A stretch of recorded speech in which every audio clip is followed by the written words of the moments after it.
be very wrong. 1,000 square feet isn't terrible. Mitch is the one that looked at the permits. yeah. I haven't looked at anything.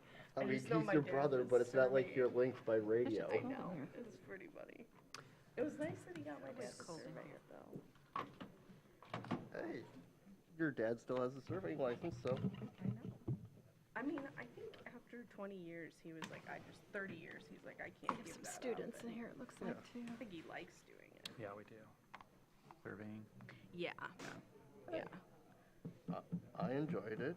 I didn't actually complete my certification because I didn't see it as a necessary part of the skill set, but Yeah. I think learning it enough is, Mhm. yeah. Frankly, I didn't even know he kept up his permit or his cert until this whole thing went down. I was like, oh. Did you do that I know, on purpose in case your children ever need It's stuff? not a bait. Absolutely, I'm sure he did. Absolutely, Which is he us did. all right, Never why know. opposed to Chris? Were He's you like, in there one or day, downstairs? these three will need something, and I'm gonna do it. Yeah.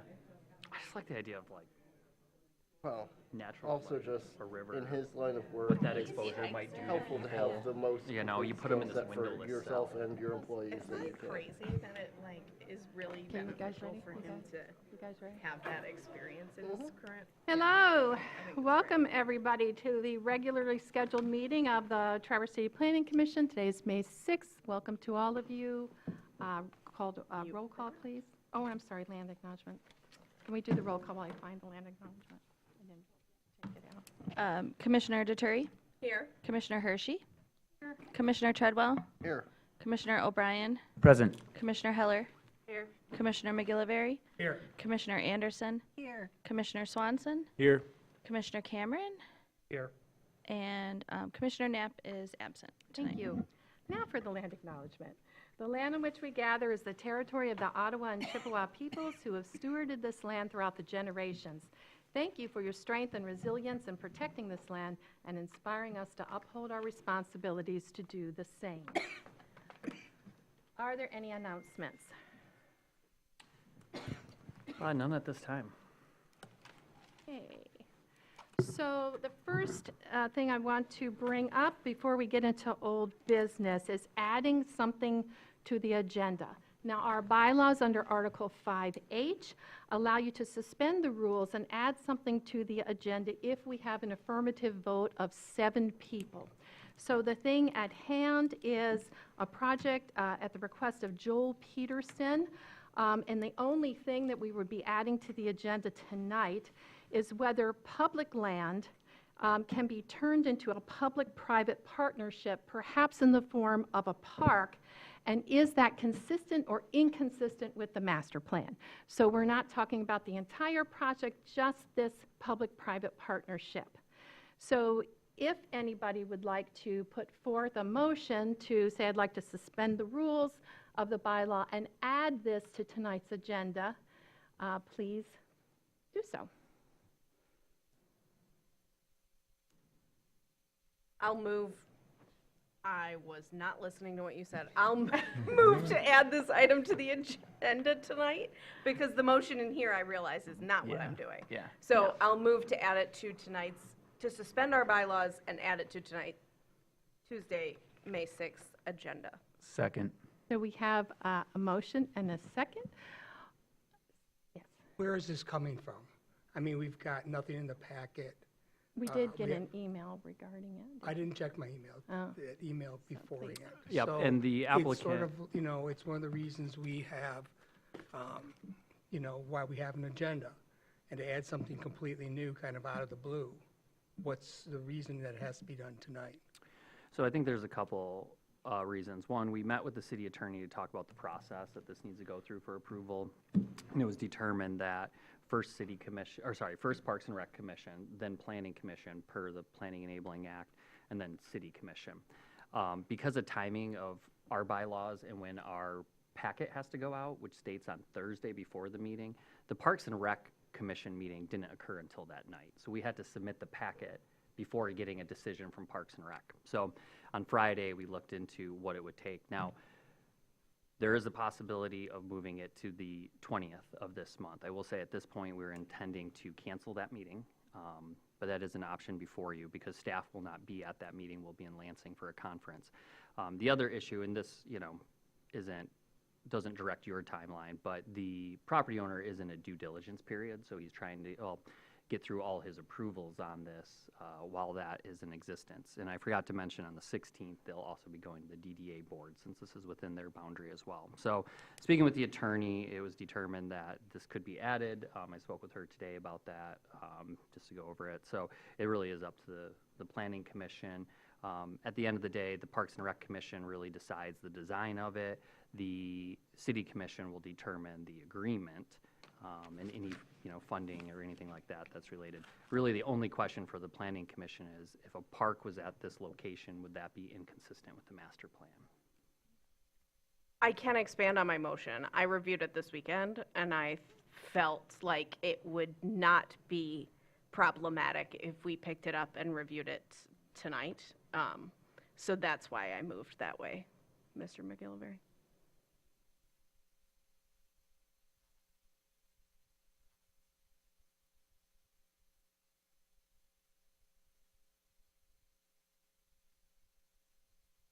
You have something else you want to say, Brian? Okay, so right now, we're voting whether or not to put it on the agenda. So we have a motion, a second, so all in favor, say aye. Aye. All opposed? Nay. Do we need a roll call vote? Yes. Commissioner Deturi, Yes. Commissioner Hershey, Yes. Commissioner Treadwell, No. Commissioner O'Brien, Yes. Commissioner Heller, Yes. Commissioner McGillivray, No. Commissioner Anderson, No. Commissioner Swanson, Yes. and you don't get to vote. All right. So I believe we do not have the 7 votes, correct. So we'll move on, but perhaps at the end of the meeting, we will discuss if we want to have a special meeting 2 weeks from now on this issue. Okay, so we'll move on to old business. And the first matter of business is 5A, the short-term rental public hearing. And you're going to take that away for us? Yes. So I'm not as versed in in this item, but so I'm going to ask Katie to jump in and correct me where I might be wrong. But the Planning Commission has looked at this item for several months now and has put together a recommendation to lower the percentage of allowed short-term rentals in all of the commercial, industrial, hotel resort districts except for hotel resort, which would stay at 100%, and to eliminate the possibility, lower it to 0% for the industrial district, and all of the other C districts and D districts, as detailed in the information in your packet, between 25% and 50%. In looking at this, one of the concerns was whether this would create nonconformities. So we did do some research and put together some information that's also in your packet about potential nonconforming situations that would occur. I do want to remind you that if, generally speaking, under zoning, you have nonconforming rights. So anytime there's an established use of land, that can continue as long as you don't do anything to eliminate that use of land as a property owner. So if you had a license right now, you could continue with that license, and you could keep getting new licenses even if the zoning underlying changed. And the other thing I would remind you is that it's kind of a two-part thing for the short-term rentals. It's the zoning end of it that makes the allowances under zoning for the land use, and all of the policy end of it relating to issuing the licenses and the specific policies regarding non-conforming status of those units. would lie in the second group of ordinances that are general law ordinances. Those are implemented and enforced through the clerk's office, not the planning office. So it's kind of two separate tandem parallel tracks.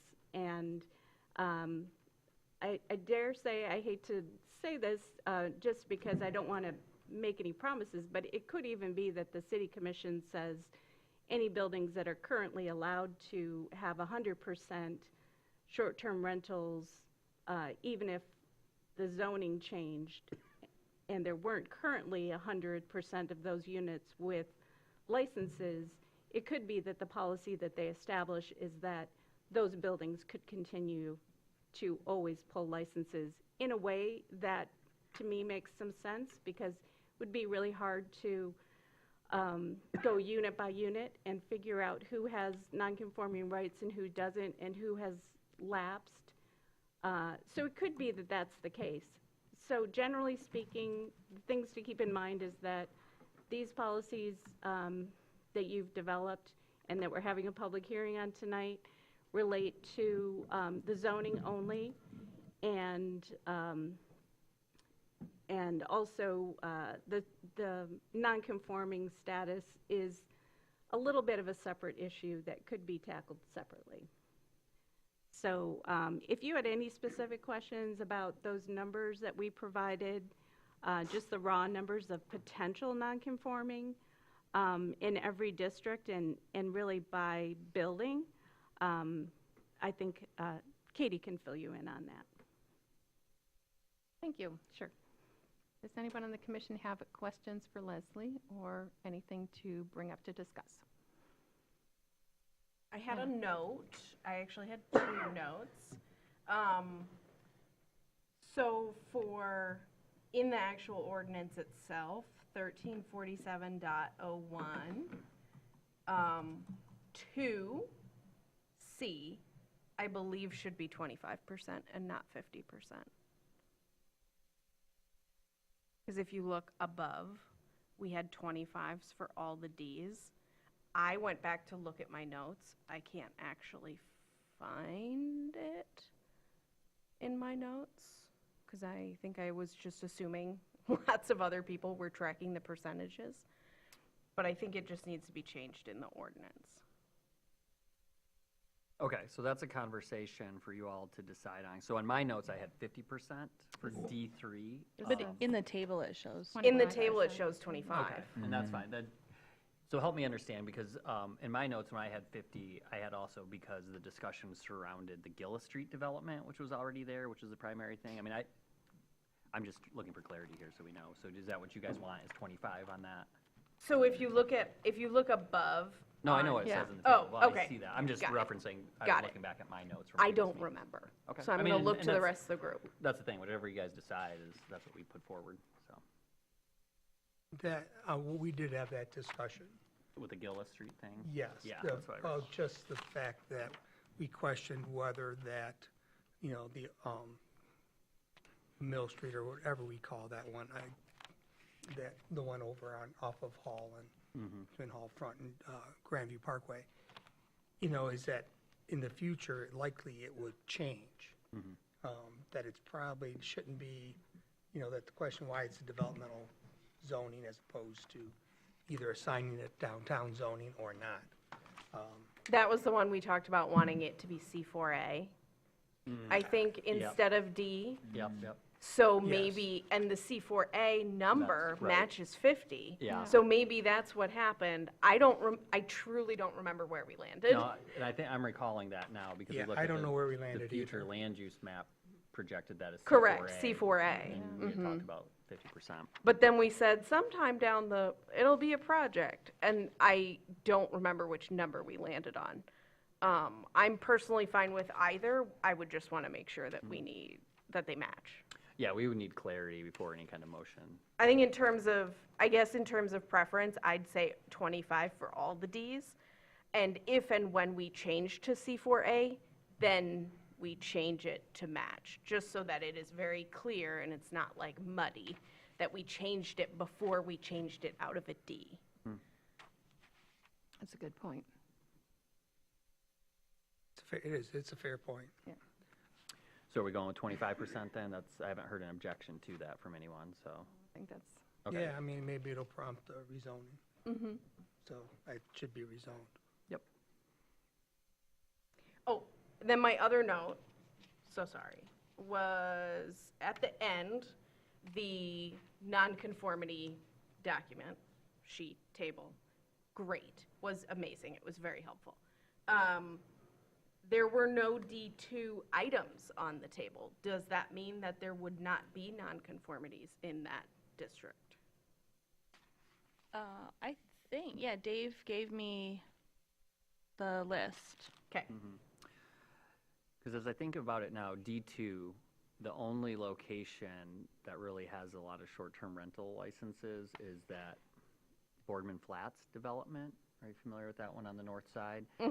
And that one's already limited to 25% because the changes had been in there. It is. Yep. And Common Grounds is operating at that same percent. And those are really the only two in that area. So they, because of past action, the Planning Commission and City Commission are already at that 25 and have been operating there. So we don't have the non-conforming issues there. And frankly, before 2019, there wasn't a lot of investment at all in 8th Street. So Yeah. a lot of this has come afterwards. I agree. So. Just wanted to confirm that. Thank you. That was it from me. anyone else have anything? Mitchell, yes? Oh, Brian? So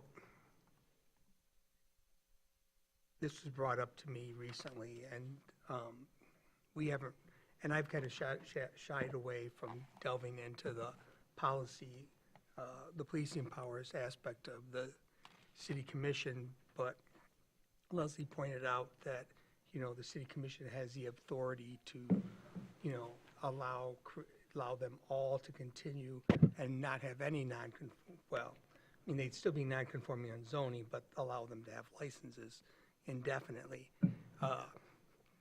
But the policy, the city commission could go the opposite direction and just say, we're not gonna allow anyone to pull licenses. I mean, because they don't have a draft policy right now that addresses how that's going to be enforced. We don't have any policy that says, the city commission has a policy that says on how it's going to treat non-conforming short-term rentals. And it doesn't have one for these changes. So now I'm wondering if we're a little, we need to have the public hearing. But I guess I'd like to hear from city commissioners on if that's been discussed and which direction they're leaning.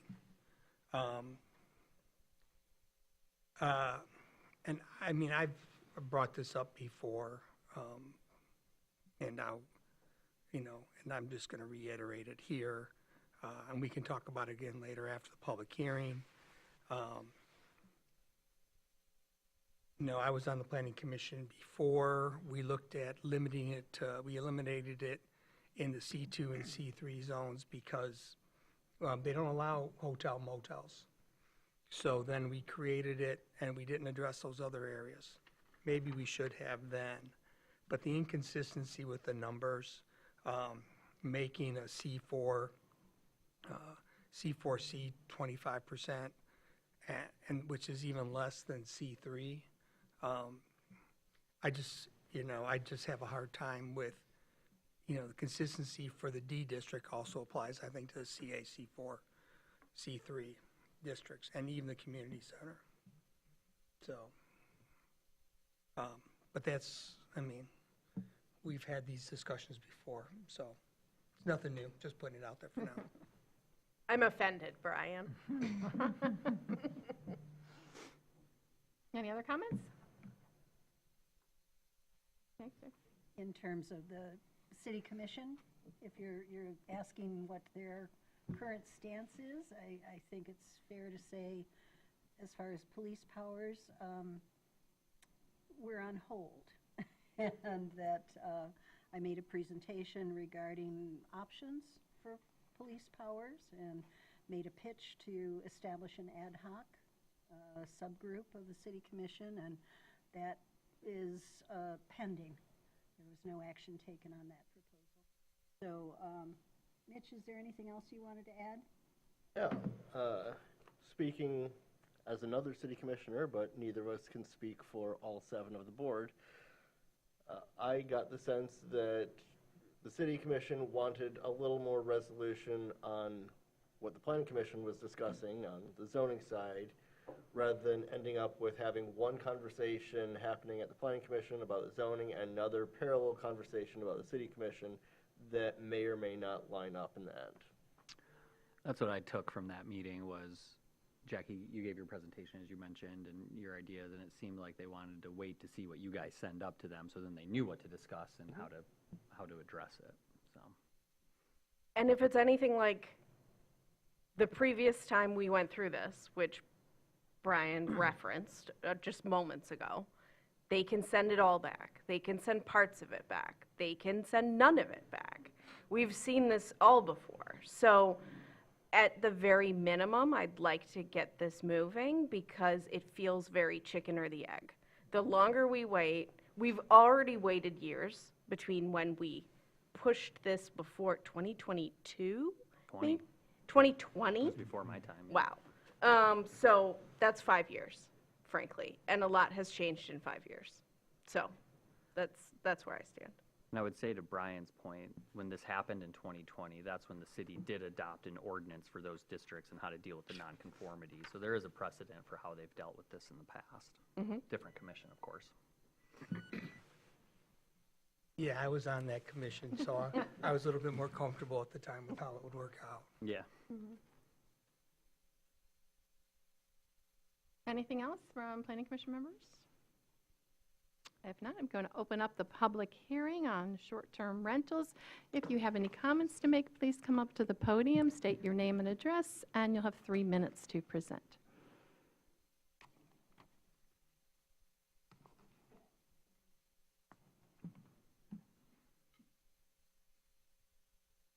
Jump right in. All right, so my name is Connor Miller. I'm a resident at 890 Boone Street. I'm a Garfield Township resident, but I am also employed at Aspire North Realtors, located at 852 South Garfield Avenue in the city of Traverse City. First, I would just like to thank the Traverse City Planning Commission for continuing to make expanding housing opportunities a top priority of your annual goals for 2025, as you have in previous years. So thank you for that. Our association is also acutely aware that following decades of underbuilding and underinvestment, the United States has an underbuilding gap of more than 5 million housing units in the last 20 years, which is only exacerbated in desirable communities like Traverse City and the Northern Michigan region. So thank you for your continued commitment to supporting closing this gap.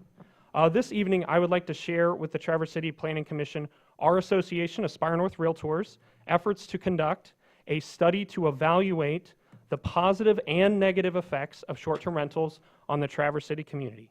The goal of this study is to provide objective third-party research on the economic contributions and workforce housing impacts of short-term rentals. This information will help to direct local and state policy goals to maximize the benefits and minimize the harm of short-term rentals at a local, regional, and state level. Our association is currently working with our state realtor association, Michigan Realtors, and collaborating with local partners, including Traverse City Tourism, Housing North, Traverse Connect, as well as the Michigan Short-Term Rental Association, towards the development of this research study. At this time, we have received 2 quotes, one from a vendor who's the country, as well as an in-state vendor. In the absence of this data, we hope that you will hold off on making any changes to Traverse City short-term rental policies, like tonight's proposed decreases in allowable percentages of short-term rentals in commercial, development, and industrial zoning districts. We want to ensure that any short-term rental policy changes will support the results that you hope to achieve. We hope that you will partner with us to support the development of an objective research study on short-term rentals, which can drive policy change that supports our local economy, as well as housing availability and affordability for residents. We look forward to working with you to support reasonable regulation of short-term rentals in the Traverse City community. Thank you. Thank you.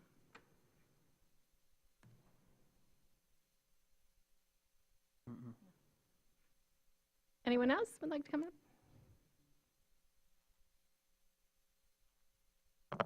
Hi, my name is Jody Lundquist. I submitted a letter this afternoon to the Planning Commission, although I'm sure many of you are quite busy, haven't had a chance to have a look. I'm here today to express my opposition to the planned changes to the ordinance. I feel like you're aiming at the wrong target by selecting existing properties. From a broader economic standpoint, I believe this could be quite devastating. Again, as it's well-intentioned, it's unlikely to result in meaningful new long-term housing options, particularly for families in workforce housing here in Traverse City that you're hoping to retain or create. Instead, I believe it will erode economic value, investor trust, and the flexibility this city has long championed as a strength. I urge you to reconsider the scope and scale of these changes because there are better and more targeted ways to promote housing affordability without penalizing those who acted in good faith under prior zoning policies to support Traverse City's success.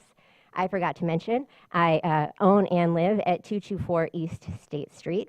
And as a single person with an 8-pound dog, I can tell you that this property was not designed for family use or even year-round living. I live modestly. I don't actually own a lot of clothes or shoes, but I can't fit a dresser in my bedroom. So when you are thinking about rezoning these and the purpose of these properties, I really do encourage you to think about the existing properties and their intended uses will not actually impact your long-term goal. Thank you. Anyone else?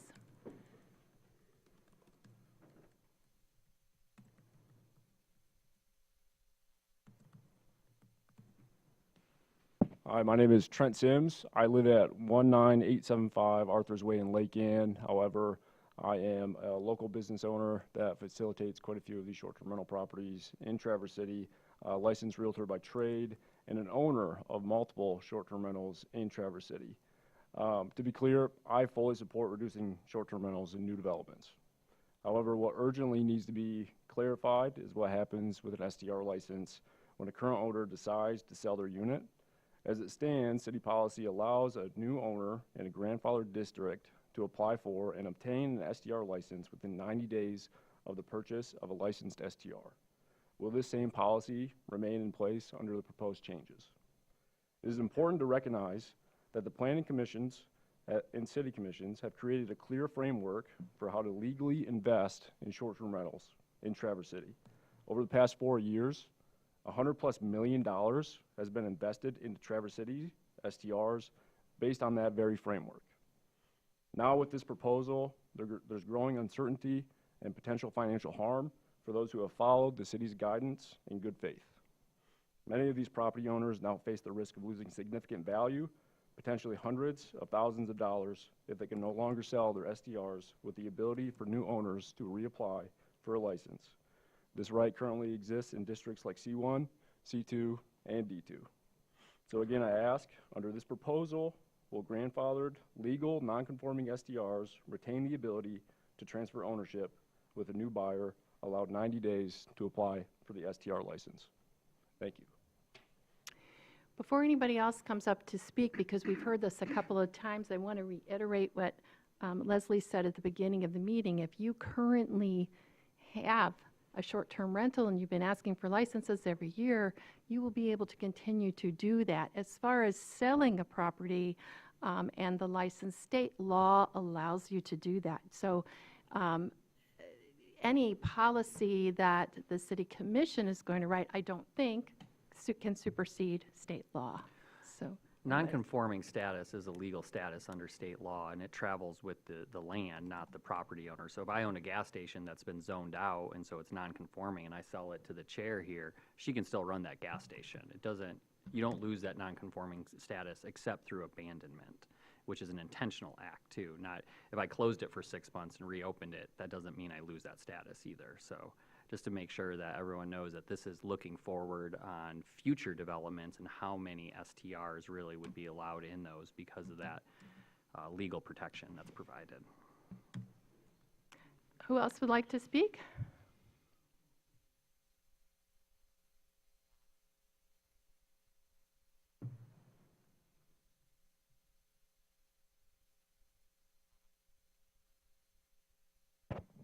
Sam Flamont, 1719 Apache Pass. I actually, again, am in full support. I echo what Trent said, in full support of the limiting of. And I think I spoke here about 6 months ago, 7 months ago, when this thing first started with a hard cap, which I still am in favor of. I think a lot of the zoning issues is going to be hard to police, and I think the city commission is going to say the same thing. How do we, if we have a building where, I mean, right now, I know for a fact there's buildings around town where 25% is not being observed. So how are you going to police that instead of just having a hard cap on rentals in general? And if somebody sells their property and the new owner does not get doesn't reapply within 90 days, that comes off of the ability to get a license in the future. And then you have a hard cap. You don't have to worry about policing every single unit in every new development. I think that is going to be a huge challenge. I mean, just looking at Airbnb, there are certain buildings that look and show as though they have 5 units in them and they have 25 units in them. So I think that's going to be a major challenge is in the policing and understanding what units are actually being used in these new developments. When I'm in complete favor of just saying, hey, we have 550, we don't want any more, 550 is our number or 540 is our number, and as things drop out, we end up losing some down the road. Some people may not want to buy and continue to use these things. I mean, it happened in East Bay Township just like this. East Bay Township set up 25 or 30 below where they currently were. As people sold, those came off and it turned into long-term housing. I know this for a fact because we actually used we had one of these, we sold it to somebody who moved in there, now they're having their family live there. So that to me is a much simpler way to go about this, because you'll stop people from approaching the development with the short-term rentals in mind, and they'll approach it from a community-style mixed-use building. With how does this best fit the locals that we want to support here? Because that's what the goal is, and I know that. So that's my 2 cents. I appreciate it. Thank you.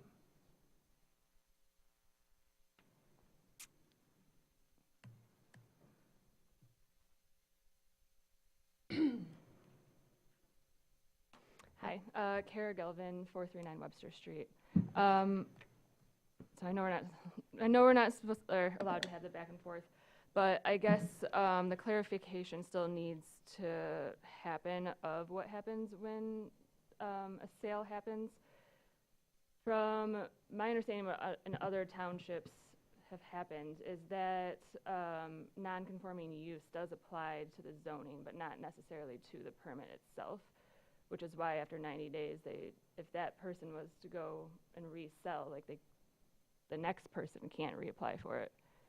So I'm in agreement with what you guys are saying, and I hope that that does stay true, because as others have mentioned, some of my clients, it would be detrimental to them if they were not able to resell their property as a short-term rental. And I think I just also need to clarify, I think a lot of people think of people who own these short-term rentals as investors from out of the area. I have many clients who, that was their plan for retirement. This is how, instead of putting it into stock market or 401k, this is what they're doing. And to immediately lose value out of the gate, that's their retirement. And I just need that to be clear, and that's why I think we're pushing back so much on the clarification of what happens when you sell, because what I'm hearing isn't really actually what takes place in real life. In this particular instances of having the police power and zoning ordinances together. So, also, if you've been watching the market is self-regulating. You see trailside units that used to go into bidding wars, pushing 400K, selling for much lower after sitting in the market for a while. This just almost feels like it is not needed. And as others have mentioned, it creates investor distrust in wanting to come and develop further. And I think that just really needs to be pointed out, that are we causing more harm when the market is already self-correcting as it is? So, thank you. Thank you.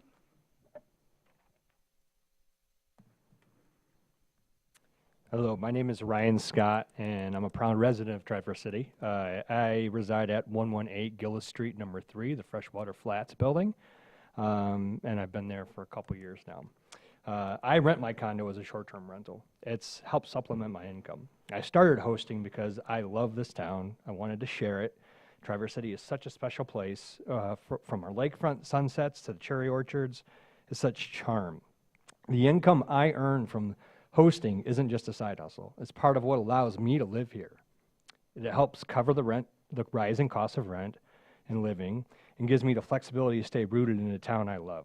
I'm not a big investor. I don't have multiple properties, and I'm just a regular working guy who's just trying to make things work. So back to what everybody else was just saying about the non-conforming. If I was not able to resell with a short-term license, that would hurt me at a big detriment with this development. So if whatever you guys are saying is true, I am all about limiting short-term rentals and being smart about it, but to detriment to myself and many other owners within the Gillis Street development, it would be very detrimental to us financially. So thank you. Thank you.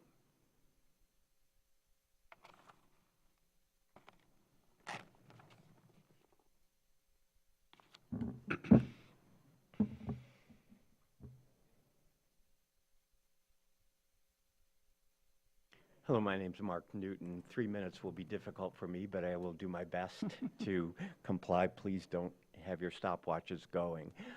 We do. I flew in from Sarasota for this meeting because it was important to me.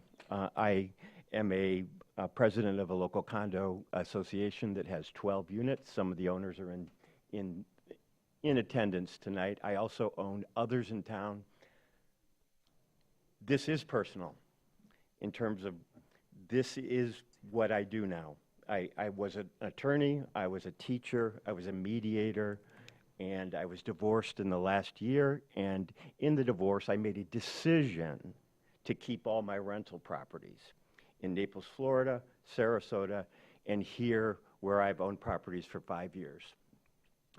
I manage and own 4 that are 500 square feet condos that certainly are not the size that would be indicative of having single families move into Traverse City. Part of what I wanted to talk about and had an agenda, I'm going to skip, and I need to learn, and I need to be more involved so I can know what you guys are doing, and I can be more proactive. I do not understand all the different percentages. I've looked at your online work. We've got 25% here, 30 here, 100 here, 0 here. And just driving here, I'm just thinking, how are these numbers? Who in the back rooms are coming up with these numbers in terms of, is it to encourage short-term, not short-term, but is it to encourage people to move to Traverse City? And if we cut in this district 50%, we're expecting X number of people to move in. If we cut it in this district, or I'm not privy to those internal discussions and paperwork that probably is on file, and I need to educate myself. But I don't understand it. Is there a rational basis for all these percentages? And do you have goals? Do you have goals that if you reduce 50% here, that you'll get 8 more people to move in?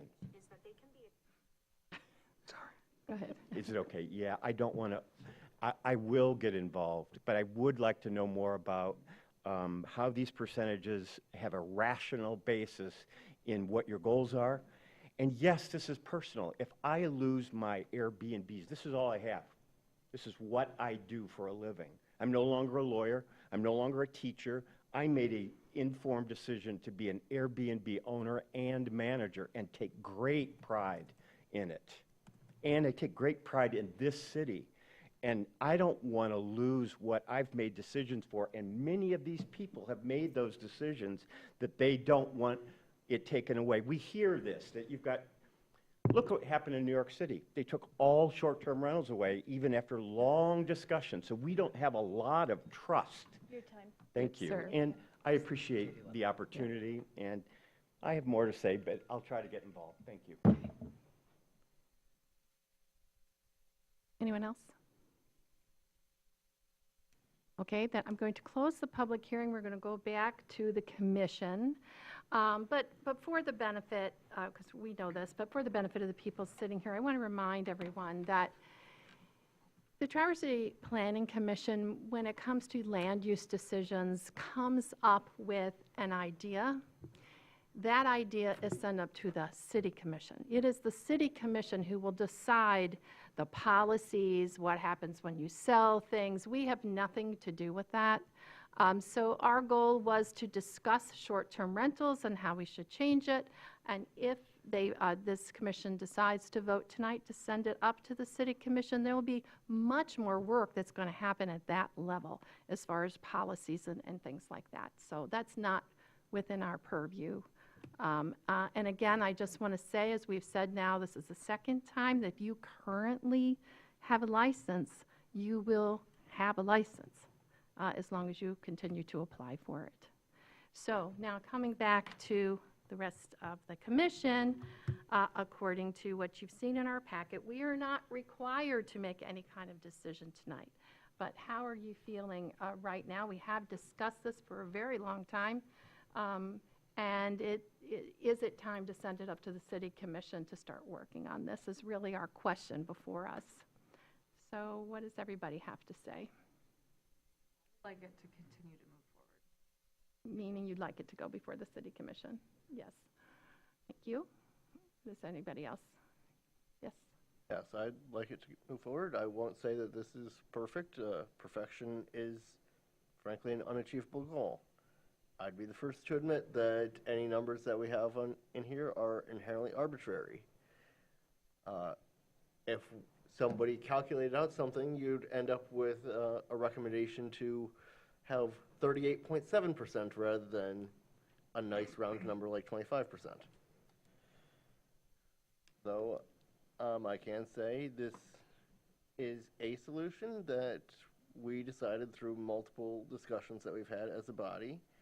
I would have preferred something slightly different, maybe a cap, but choosing what that number that we're capping it at is difficult. And if we're trying to say we want them more in some part of town but less in other part of town and don't have a mechanism to buy back licenses or to otherwise encourage the closure of them, then we have limited pressure in saying where we want them. As it stands, even if we say no short-term rentals are allowed in Traverse City at all, every rental that is currently permitted will continue to be permitted as long as that property and business owner follows all the rules and continues renewing their license each year. Exactly. Does anyone else have anything to say? Brian? Okay. We did talk about having just one cap. I like that idea. We were kind of talked out of it. I wouldn't say talked out of it. There are a lot of arguments made against it, and it's really not something we can do. So we don't have the authority to do a cap. That's something that's up to the City Commission. So then we talked about zoning. And, you know, if you look at these numbers, I agree, all the different numbers, I'm not a fan of. We came up with 35% because some of us wanted 50, some wanted 25, so we split the difference. Not a lot of justification in that number. I was on the, on the Planning Commission and the City Commission when we put the restrictions on C1 and C2. And those restrictions were simply because we wanted to leave the we didn't allow, our rationale was simple. We did not allow hotels in C1 or C2 or resorts, hence why were we allowing what was basically becoming condos that were being used as hotels and resorts. And as a result, we left the 25% to try to encourage developers for new construction. Has that worked out? Who knows? But that was the rationale. Was it a correct rationale? That's the question.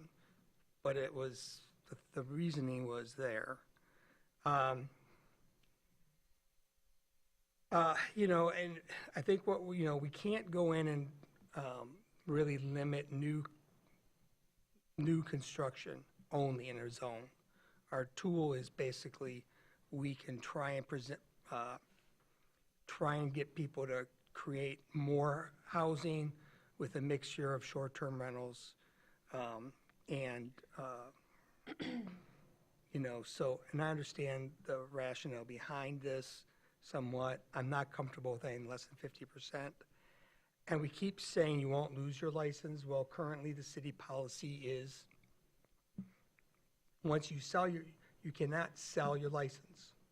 License doesn't transfer, but if you buy a property that had a license, you have 90 days to apply for and get that license. So it is, and we did have a conversation with the city attorney about how that plays against the whole question of state law and grandfathering. And that's a question if someone, that's a legal question a judge would have to decide. But that's the city policy currently. So if you have a license, you can sell it as a short-term rental. It should not impact it if the city commission continues that policy. That's the question. That's really important. If we do move this forward, if someone makes a motion tonight, I understand. I think we've pushed this as far as we're going to push it. I understand why people want to move it along. And at the next level, I mean, if someone makes a motion to present it as, I will present 2 amendments. One, to change the percentages for the C3 and the C4C,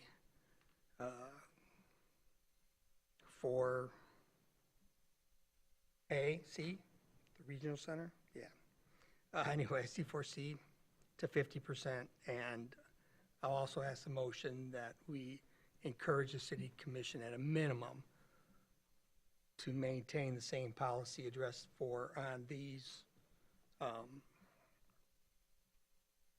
the same policy going forward with the transfer of licenses as they did for the C1, C2. That's it.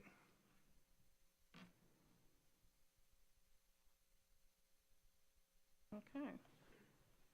So you're only suggesting change is C4C? No, C3. No, and C3. And C3, okay, got it. You can have a hotel there. Was that both at 50% then, was your Yes. recommendation? Yes. Okay. Yeah. Okay. Jackie? I found Mr. Flamont's comments about a cap and the benefits of a cap approach in terms of enforcement to be very persuasive.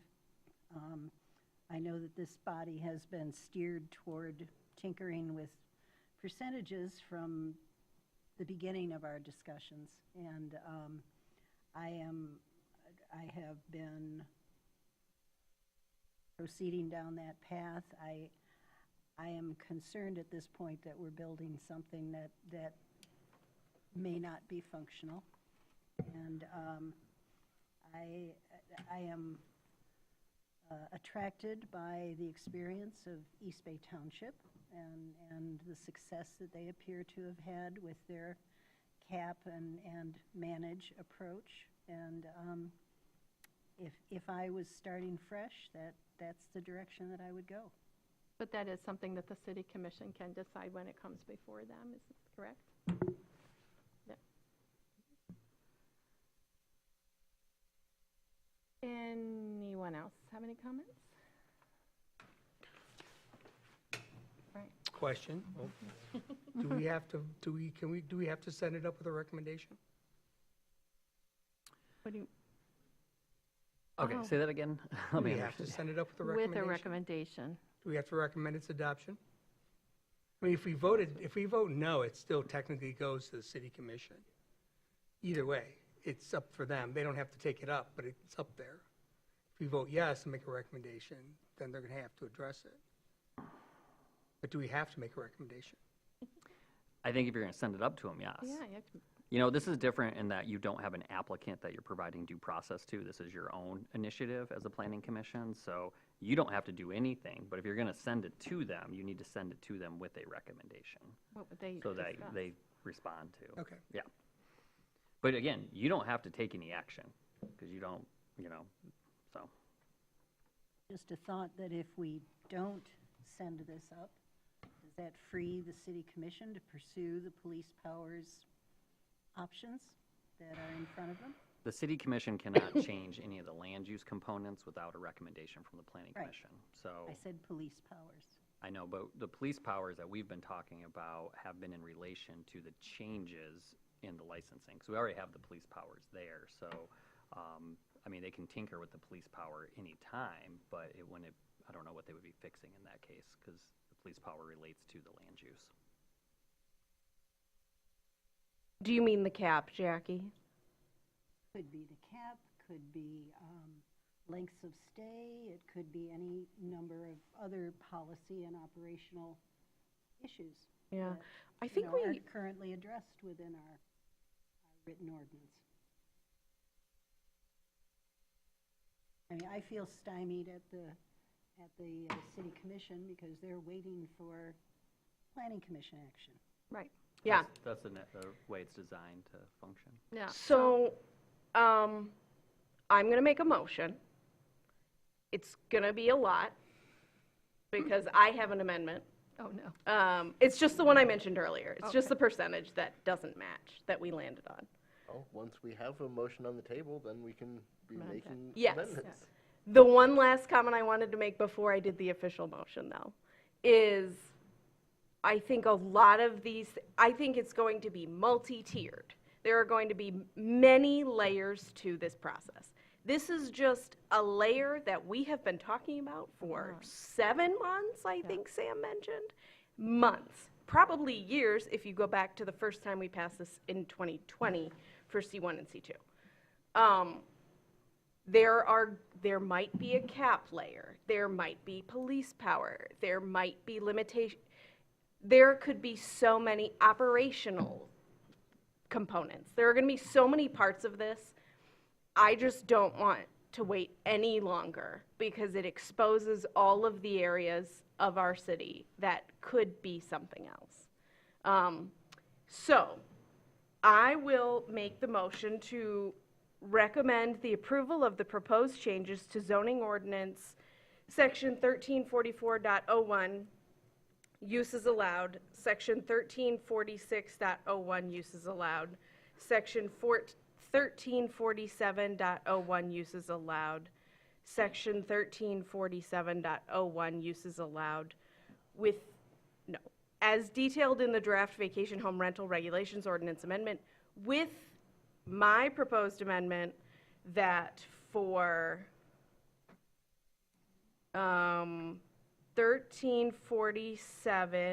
1347.01, number 2C, the percentage needs to be 25%.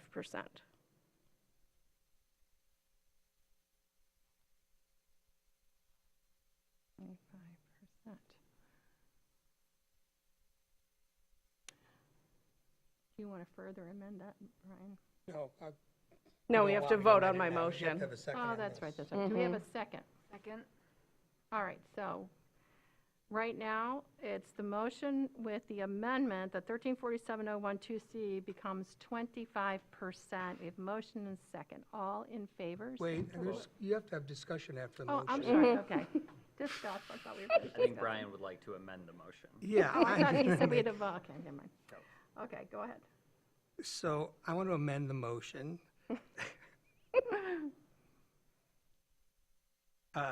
And I'm going to be simple about it, so I hope we can follow this. I want to amend the motion that the C3 Community Center percentage be increased to 50%. Right. and that the C4C Regional Center be increased to 50%.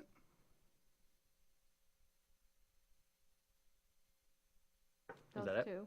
That's it. And along with Anna's, 25%. Yeah, No, Anna's was no, stated in the Anna's is separate. motion, so Brian is amending Anna's motion. So Anna, do you accept his amendment? She doesn't have to accept it. It needs a second.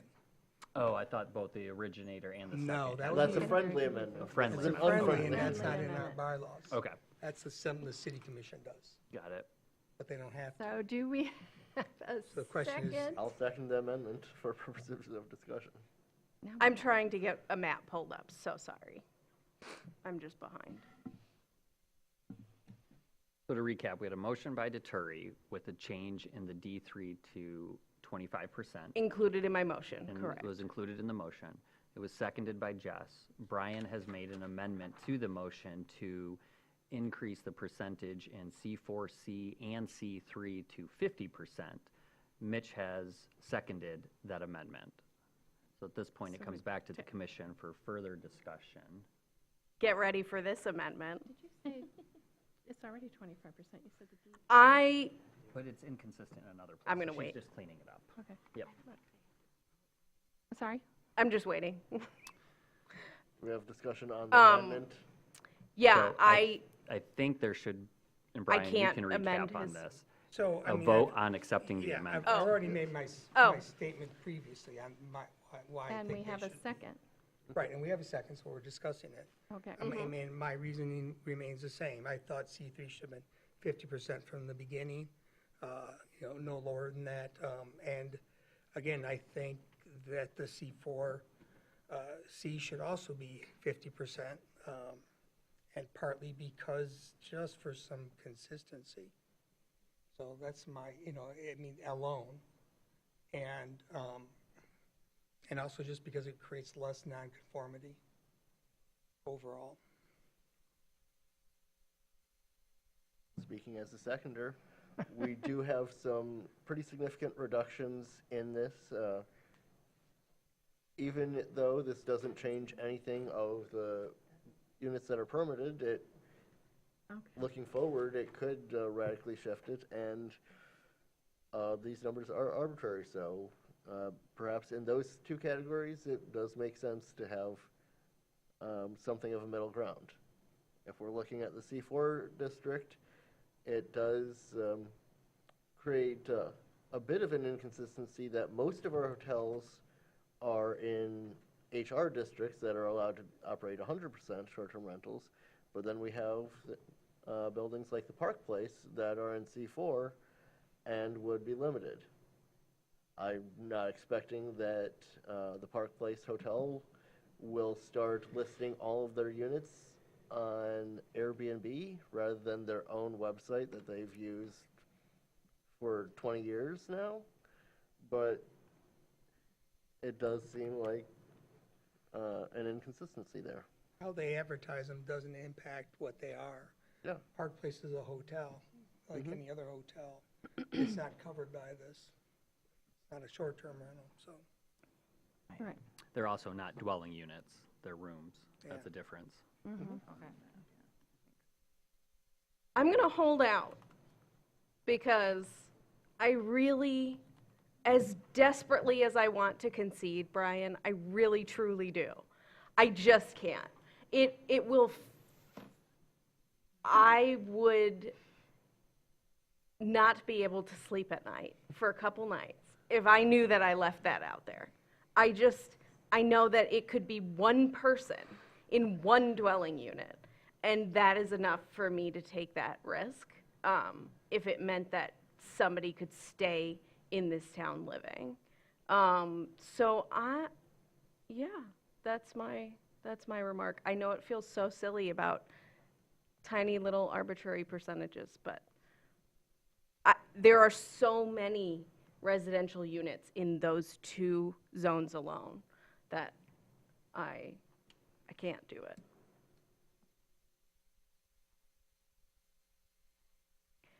Now's the part that I don't know what we do. Do we vote on So my motion? There needs to be a vote then on the amendment. On the amendment. And if that passes, then. Before the original motion? Well, Yes. Yes. Okay. Because what you're essentially doing is you made the motion, there's a proposed amendment, the planning commission needs to do a vote to incorporate those. If that's the case, then you will vote on that amended motion. If the amended motion that Brian made doesn't pass, then it reverts back to the original motion Okay. for vote. Okay. and other people could make other amendments. Correct. Yeah, Yeah. I got a second one coming, too, so, But we have to vote on this one first. yes. Okay. So does everybody understand Brian's changes? In the C3 from 35% to 50%, C4C from 25 to 50, correct? All right, so we have a motion and a second. All in favor of the motion, say aye. Aye. All opposed, say no. No. No. We need a roll call vote. Commissioner Swanson, Yes. Commissioner McGillivray, Yes. Commissioner O'Brien, No. Commissioner Treadwell, Yes. Commissioner Heller, No. Commissioner Anderson, No. Commissioner Treadwell. Oh, I'm sorry, I wrote you down twice. Commissioner Deturi, No. and who did I forget? Me, Commissioner Hershey. no. Did I forget anyone else? No. Okay. So the amendment failed, so the motion on the floor is the original motion made by Anna with the clarification that D3 be set at 25%. Correct. We'll talk about It's that. just- later. I'm telling you, there's an inconsistency. Okay, It's all just right. for Okay. consideration. Okay. This isn't the draft language. Okay, got it. Oh, it's in here. That's the problem. That's the part. Got it. Yeah, Okay. just that one part. So it has to be with 134701, being consistent with what was on the Correct. table. Got Yes. it. Okay, does everybody understand that motion? And- No, I have another motion. I want to amend her motion. So she basically, she made a motion, and her change, though she called it an amendment, was just part of her motion. Correct. Correct. Yeah. We don't vote on her amendment. Correct. But I want to make it, add something to, again, one more proposed amendment. Okay, I what would that wanted be? to split them up. Okay. And that is that we include a statement from the planning commission that it strongly encourages the city commission to apply the same policies, the same, is it a resolution or is it an ordinance? I think it was a resolution protecting the non-conforming Right, status that of the it adopts existing. the identical resolution protecting the non-conforming status of these new restricted zones. Well, you also previously said with the transfer of licenses. Well, that's in the. It speaks That's, to it. that's Okay, part of all the, right. Yeah. that's Okay. part of it. What they currently do is, as long as you maintain it and without a break in 90 days, Yeah, then you get can it, apply. Okay, even so if you there's a just want that sale. to remain the same. Right, and I Okay. want that to remain. All right, so what's the second amendment then? That is the That, second. oh, that, I mean, I thought you said two things. Let me hear Well, his that. first amendment did I not said, pass. yeah, the first one. we already Ah, I got. thought it was another This is two the second things. Got amendment. it, got it. Just got it. one by Okay, second, sorry. So, now we have to have a motion on this new Well, amendment. Brian has made the motion And for that- the amendment. that It would need a includes- second. Second. Okay, so does that include Now- Anna's first Always. thing? Okay, great. All right. Does everybody understand what's before them now? Okay, so we had motion and second on this amendment to Anna's original motion. The only thing I would say is, for language purposes, it might benefit us to say similar to the way they enforced it for C1 and C2. Just something like that on the record, so that they, when this first came before them, these specific limitations and how they enforced nonconformities in the C1 and C2 for this purpose, it might be beneficial to have that in this language. Would it be easier just to say that they include that they include C3, C4A, C4B, C4C, D1, D3, and D3, I guess, and including an I, industrial, in the existing policy, or in the existing, Grandfathering policy. yeah. Whatever makes it easier for clear for Yeah, you that- guys. I think we all know Well, what and I our think intent is. between myself and Mitch and Jackie, that this will be Agreed. conveyed properly, so. We have it We here. have It's it called the here. grandfathering policy. Do you think we have to They'll make it look a lot specifically- prettier when they do we actually have to put it in writing. specifically designate each one of these in No, there? I don't think so. No, we don't need to do that. I don't think we have to designate each and every one No. of them. I think we're good. Yeah, the intent is clear. Yeah, Yeah, it's very as long as the clear. intent is clear. Okay. Okay.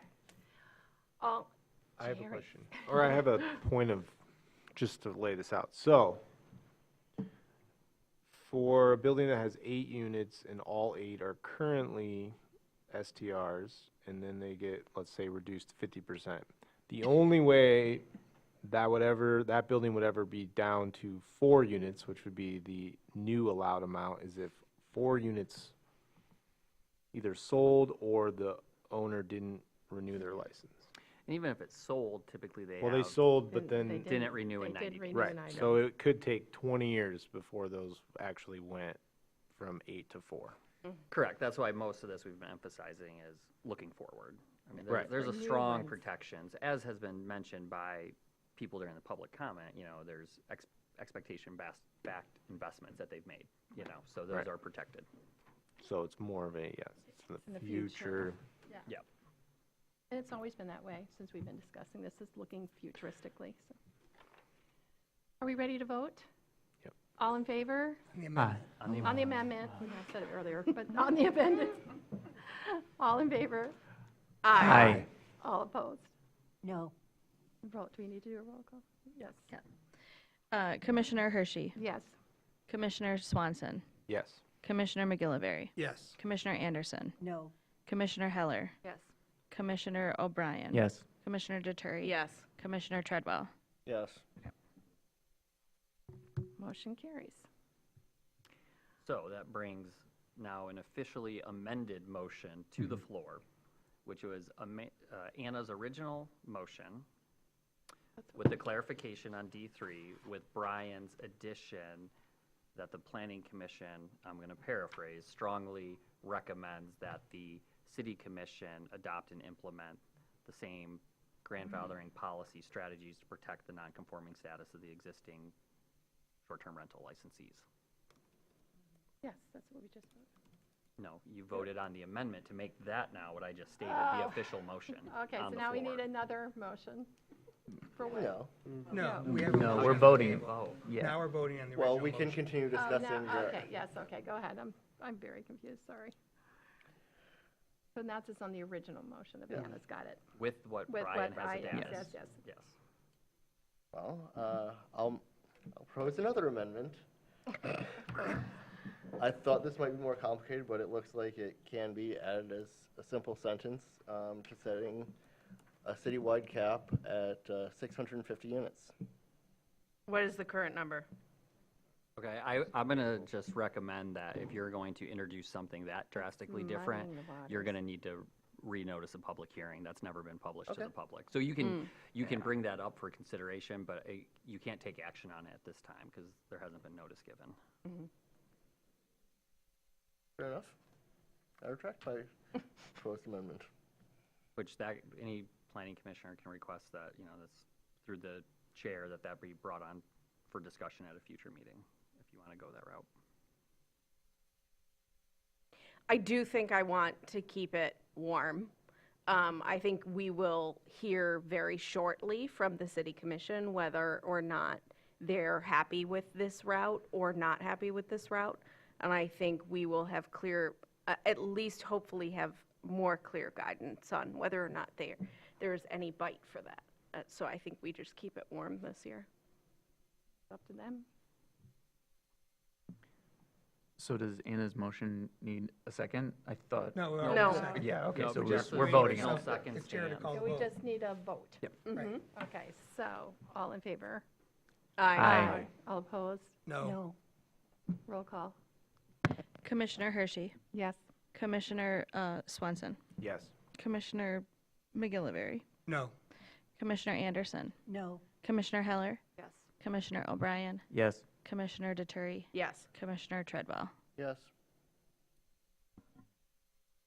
Okay. Phew. Great, guys.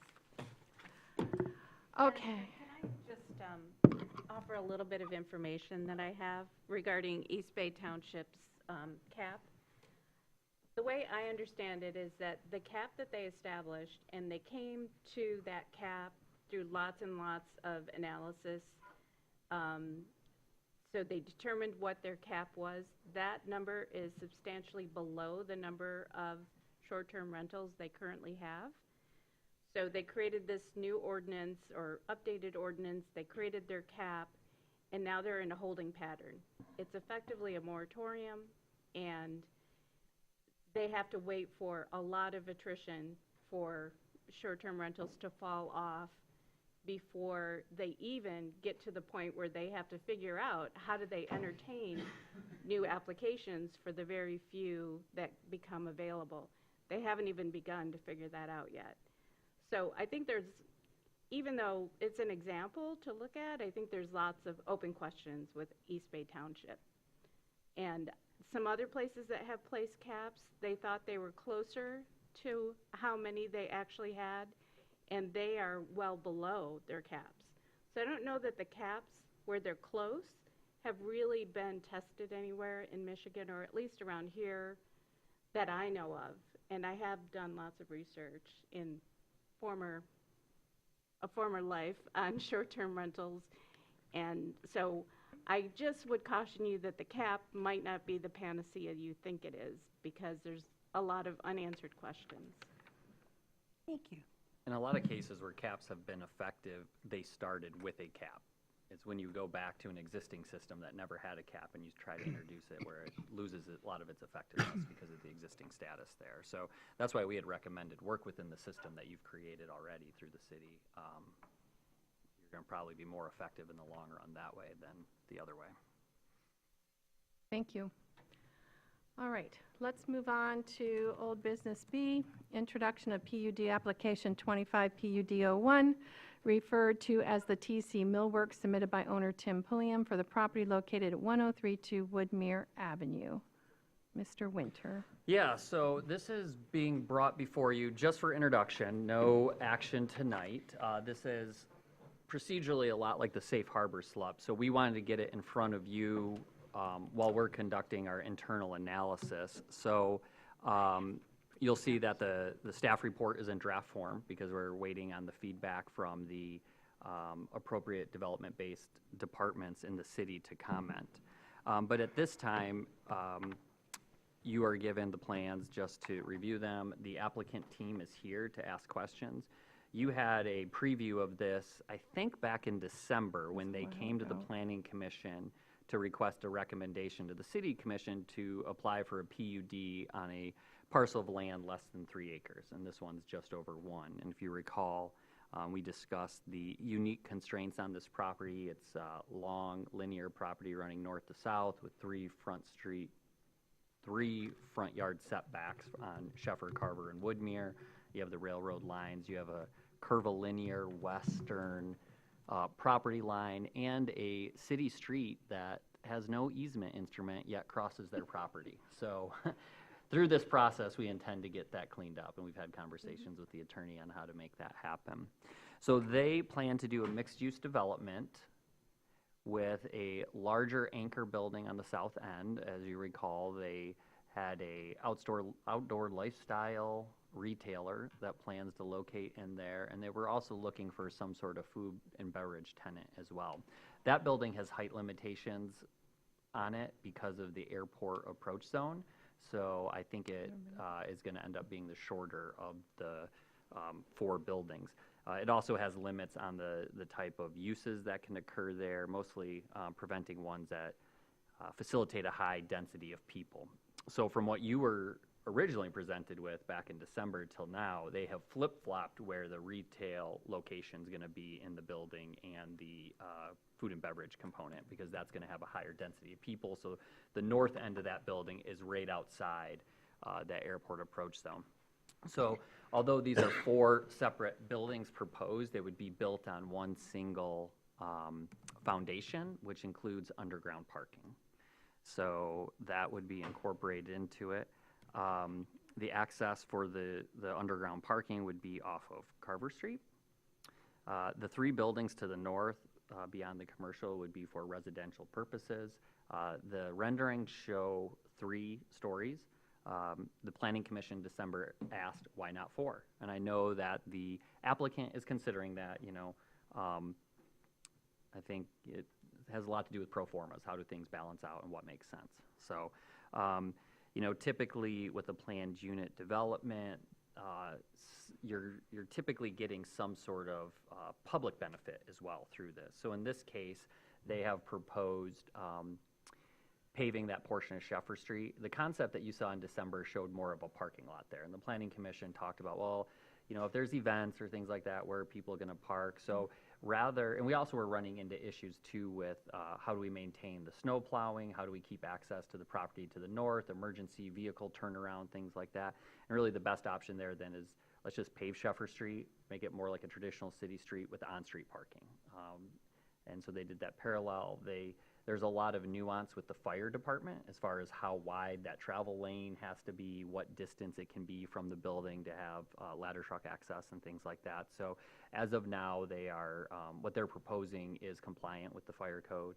We've probably had 2 or 3 design team meetings with staff and the applicants at this point, including construction code office and the airport, to work through all these to get it to this point. But with the PUD, what you're essentially creating is a mini master plan and zoning plan for that particular development. So they will build what you see there. Of course, there's amendment procedures as they come up. Those of you who've been on here for a while probably have dealt with a few at Morgan Farms, which is our probably most notorious PUD. But at this point, I just want to point out that the approval of the PUD does not automatically allow them to start construction, all right? This is setting the baseline of what they can build there. So once a PUD gets approved, then they finish their construction drawings. They bring those in for all the permitting. They get analyzed based on the PUD approval as well as the zoning. So what we've done in the staff report is called out where the PUD has deviated from the existing zoning. So through approval, that is where the deviations would be allowed to occur. And it mostly has to do with the setbacks. They actually did a really good job, as constrained as the site is, of meeting the standards of the ordinance. So I'm impressed with the work that they've done so far there. And the footprint of the first building, I know, is larger than what the current C2 allows. That has a 6,000 square foot footprint limit. On the topic of public benefit, I forgot, I skipped over this part. The applicant is also proposing that non-motorized trail connection, which is in our mobility action plan. So that's great at that location to connect with the Boardman Lake Trail. That has not been fully engineered yet, so that would be a level of detail that comes later that engineering would have to sign off on. But I'm happy to hear that they're willing to incorporate that. As you heard in December, it benefits their business, it benefits the community. But with the mobility action plan, this summer, there is a couple blocks of Carver Street that are going to receive what we call a Cape Seal. They did that a couple of years ago where they put that slurry down. It kind of extends the life of the road. So we are working on installing bike lanes for the entirety of Carver Street to connect the Traverse Heights neighborhood to that trail connection down to Boardman Lake. So the timing of these two things is really complementary to one another. So at this point, again, there is no action. A public hearing is required, so that'll be scheduled for the June, I think it is, 3rd meeting. Again, you don't have to make any kind of decision at that point, but no decision can be made, and a public hearing is required through the process. So we're going to go ahead and get that scheduled for you all. So with that, I know the applicant is here. If the chair allows, they may want to give a brief overview, and then we're available, and they are too, for questions. Now would be a good time to ask questions you may have about their development since they're present, and provide any direction to them that you may want to see. Mr. Winter, other than the change to the access to the Boardman Lake Trail, the fact the plans now are a lot more detailed. Oh, and I like that change. Yeah. Much better than the switchback. What are the other major or significant changes From the what was concept plan? from what was presented previously? I'm trying to think. I've seen so The many. road and the parking lot. That's the main one. Forgive me, 'cause I'm trying to think of all the iterations that they've sent us that we've given feedback to, and so I'm trying to think of what you have seen. I think what you saw in December also had on the east side of the building, the Woodmere side, they had parking on that side. That's gone. And that street that went up, but that was intended, I think, for fire access, but that would have required either a hammerhead or a circle to turn around the vehicle, so it wasn't really achieving that. And by getting rid of it, we could put all the parking, and at that time, we weren't talking about like street parking on Sheffer like we are now. So by incorporating that street parking, that wasn't needed as much, so then they were able to shift the building back and be more in compliance with the base zoning, we'll say. But that's really about it. To date, we have not received any significant changes to the renderings and stuff like that. So when it does come time to the motion, since what has been presented to you is a 3-story building, you may want to note that if you're supportive of 4-story, and this is something in June or July, I just put on your radar, but you may want to note that the Planning Commission approves that it could go up to 4, which is what the base zoning allows, but just for clarity, for people working in the future, because these PUDs will travel with the land, so we could all be gone, and people in the future will need to figure out what's allowed.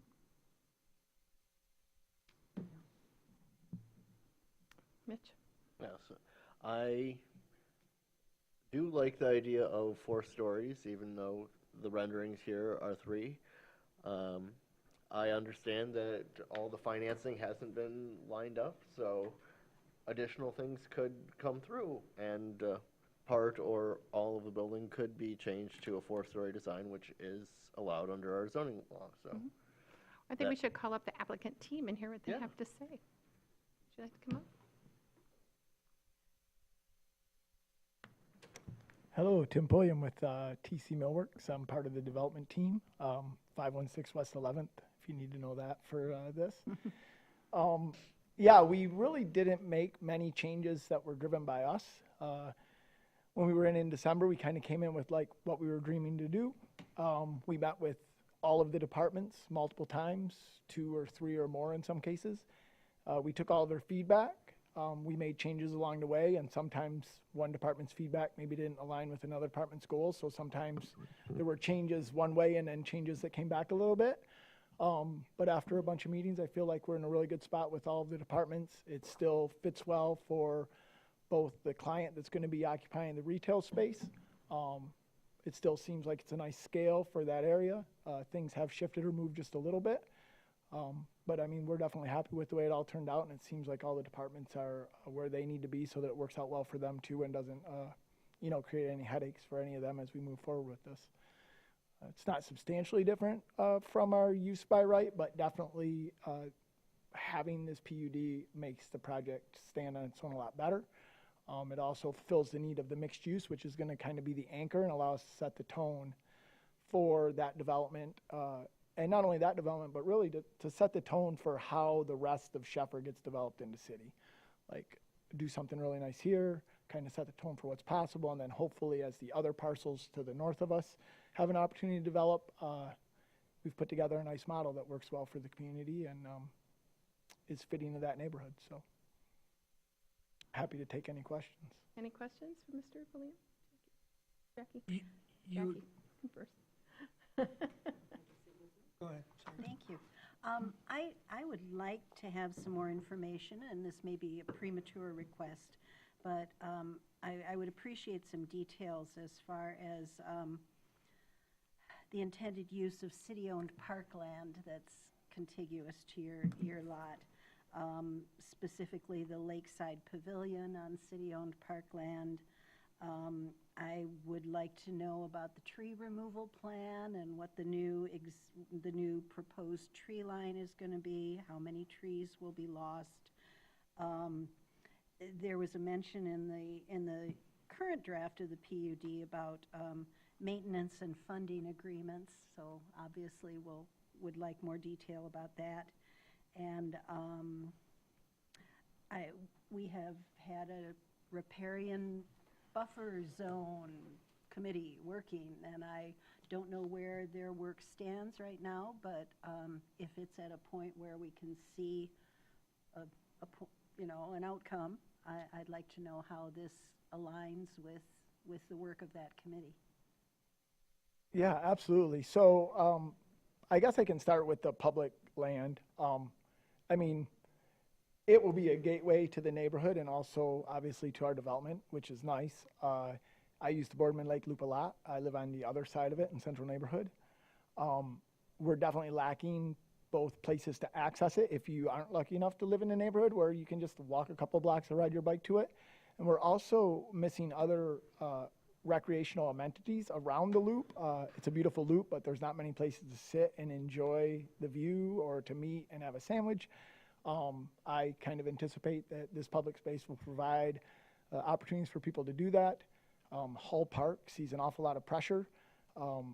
It seems like a lot of that pressure are people coming into town and parking all along the grass and the railroad tracks there when the lot is full to use the loop.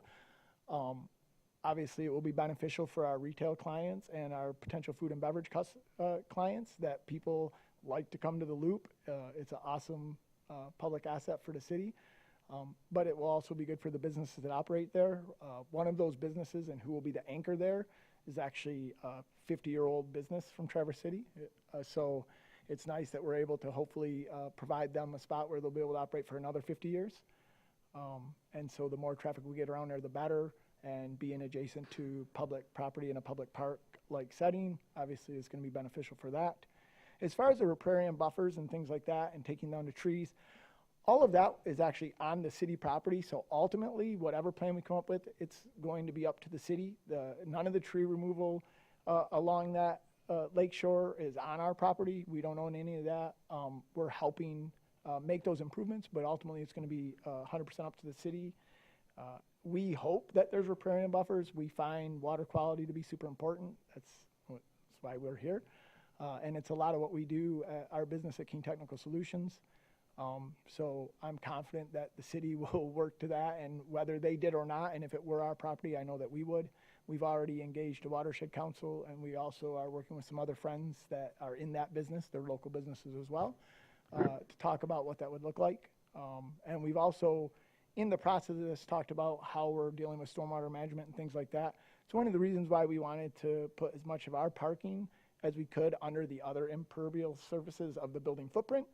However, through the process between fire and city streets and things like that, they really encouraged us to add the access and add the parking. So we are going to have some additional stormwater that we're going to have to deal with, and we're working on those agreements. Once we get through, I believe, this process and we have completed engineering, then we would work with the city attorney to make sure that those agreements are in place. And we also worked with city parking, and we have some work to do still, but to determine what the parking looks like out there. Is it metered parking? Ultimately, we're flexible. We're pretty self-contained in our footprint, but those decisions will impact us, and so we hope that we can be a part, a voice at that table, but not an overwhelming one, because ultimately we need to do what's best for the community there.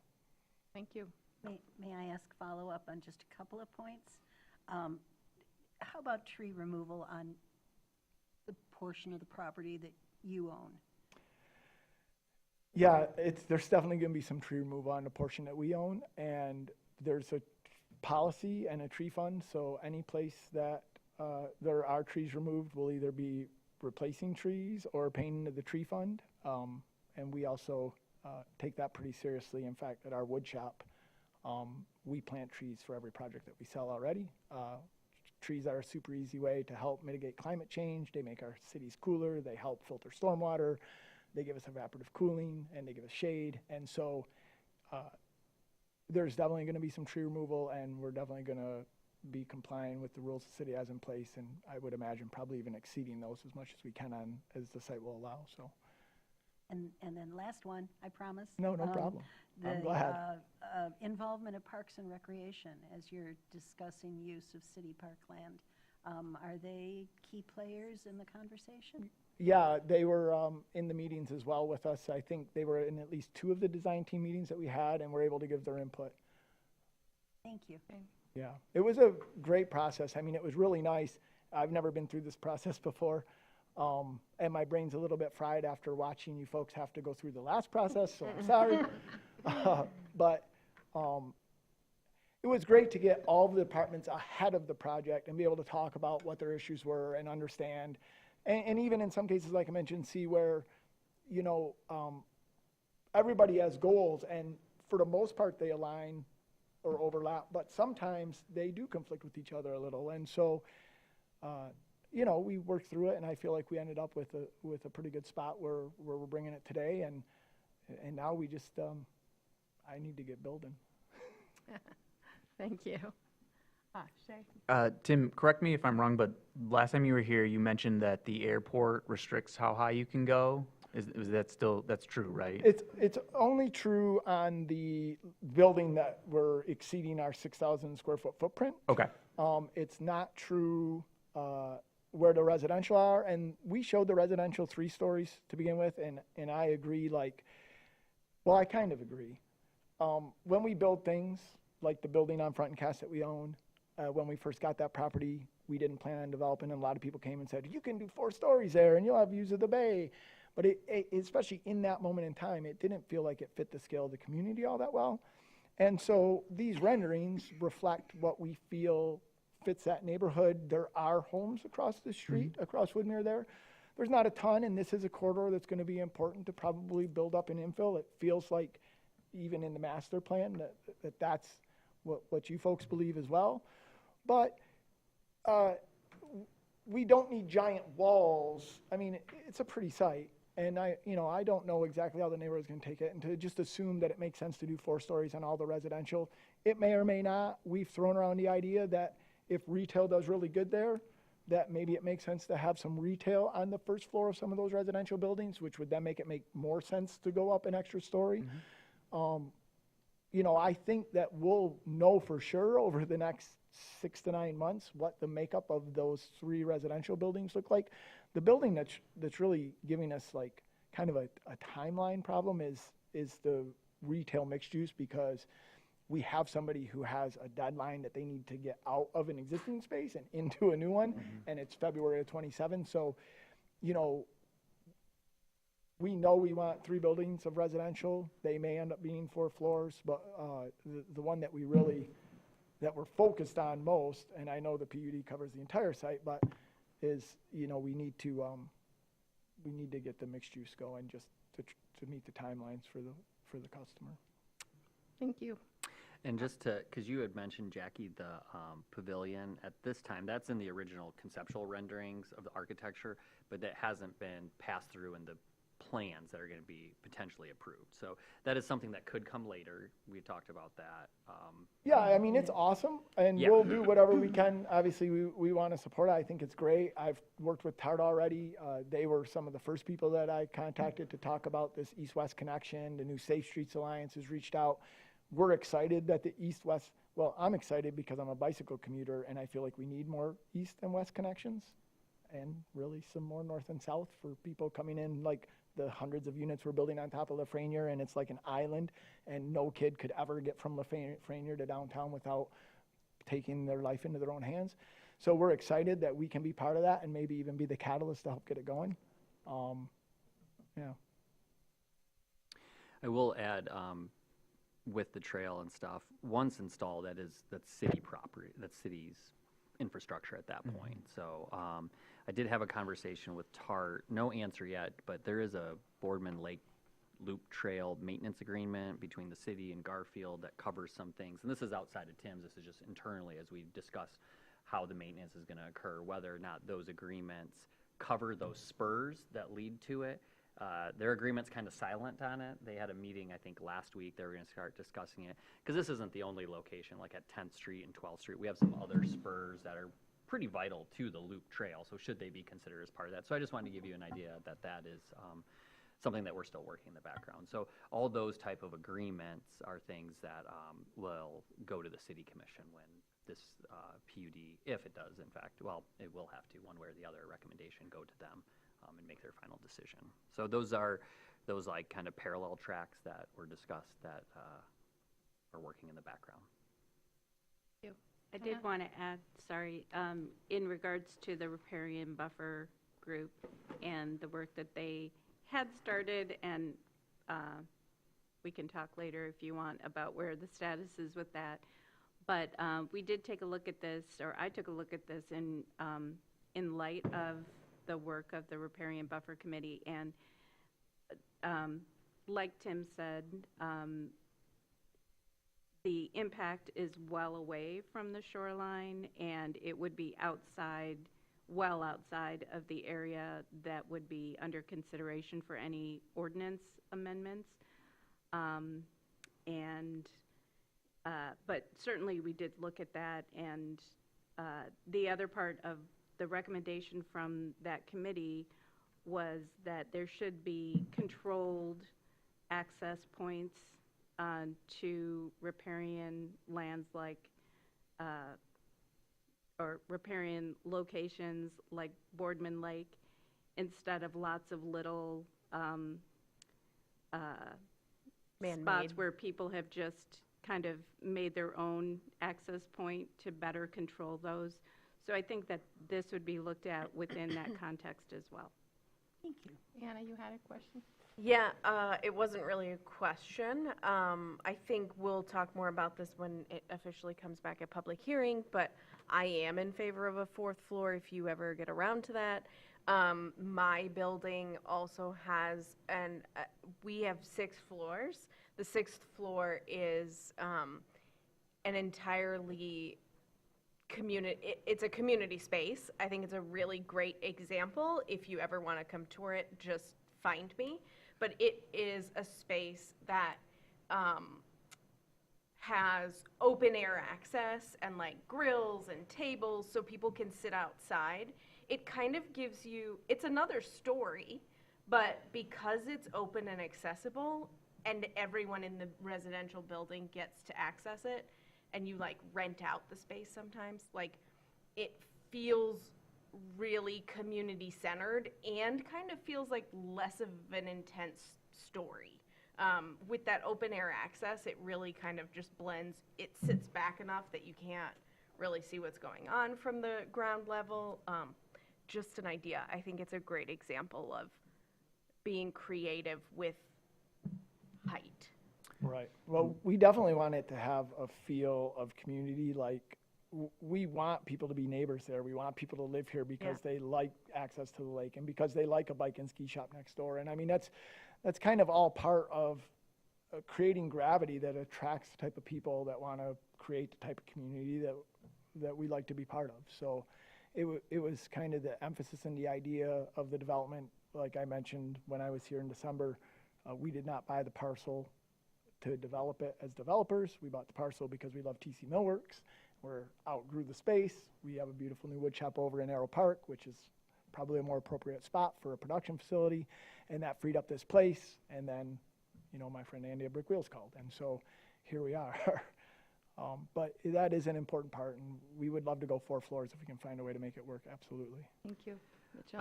I will add, if I can on that, just so the applicant is aware, that the Planning Commission made a recommendation in 22 that the City Commission passed that does allow, so in this district, for instance, the max height is 45 feet. You can go an additional 15 to support rooftop access and amenities. It can't be more than 20% of the roof area or 1,620 square feet, whichever is less, and it's limited to food and beverage service, bathrooms, storage closets. Because our ordinance previously, I mean, your building had to get a conditional rezoning to allow that community room, so we just legalized it, because we're getting so many requests about it in an effort to support that desired community space. And for a lot of these buildings, there isn't like a yard. The roof is where you get outside and stuff. So not a requirement, it's an option, just know it's there. Yeah, no, we love it. I mean, it's important. It doesn't necessarily help things be any more cost effective in the grand scheme of things. I enjoyed the short-term rental talk. We're reaching this point where the cost per square foot to build is probably getting to the point where only people are coming in to buy these things. Like, we have so many rentals, and the price that you can get for them is going down, and we have a cost per square foot construction cost that continues to go up. And I feel like we've pretty much reached a point where regardless of what the percentages are, we're not going to see people building entire buildings of short-term rentals in town anymore. Mitchell? Yes, following up on what Sean just said, is that percentage, or how would this be applied in this case? Does this count as one building since it's all on one pad, or would that be that percentage of each of the 4 structures? Each structure would be looked at individually. So it's not uncommon to have buildings share foundations. So Anna's building and the building being constructed, Anna's building was built with the foundation to support the building next to it. So they're separate buildings, even though they share a It would foundation. just be, in a case like this, a lot easier if all of that could be on one of the 4. Yeah.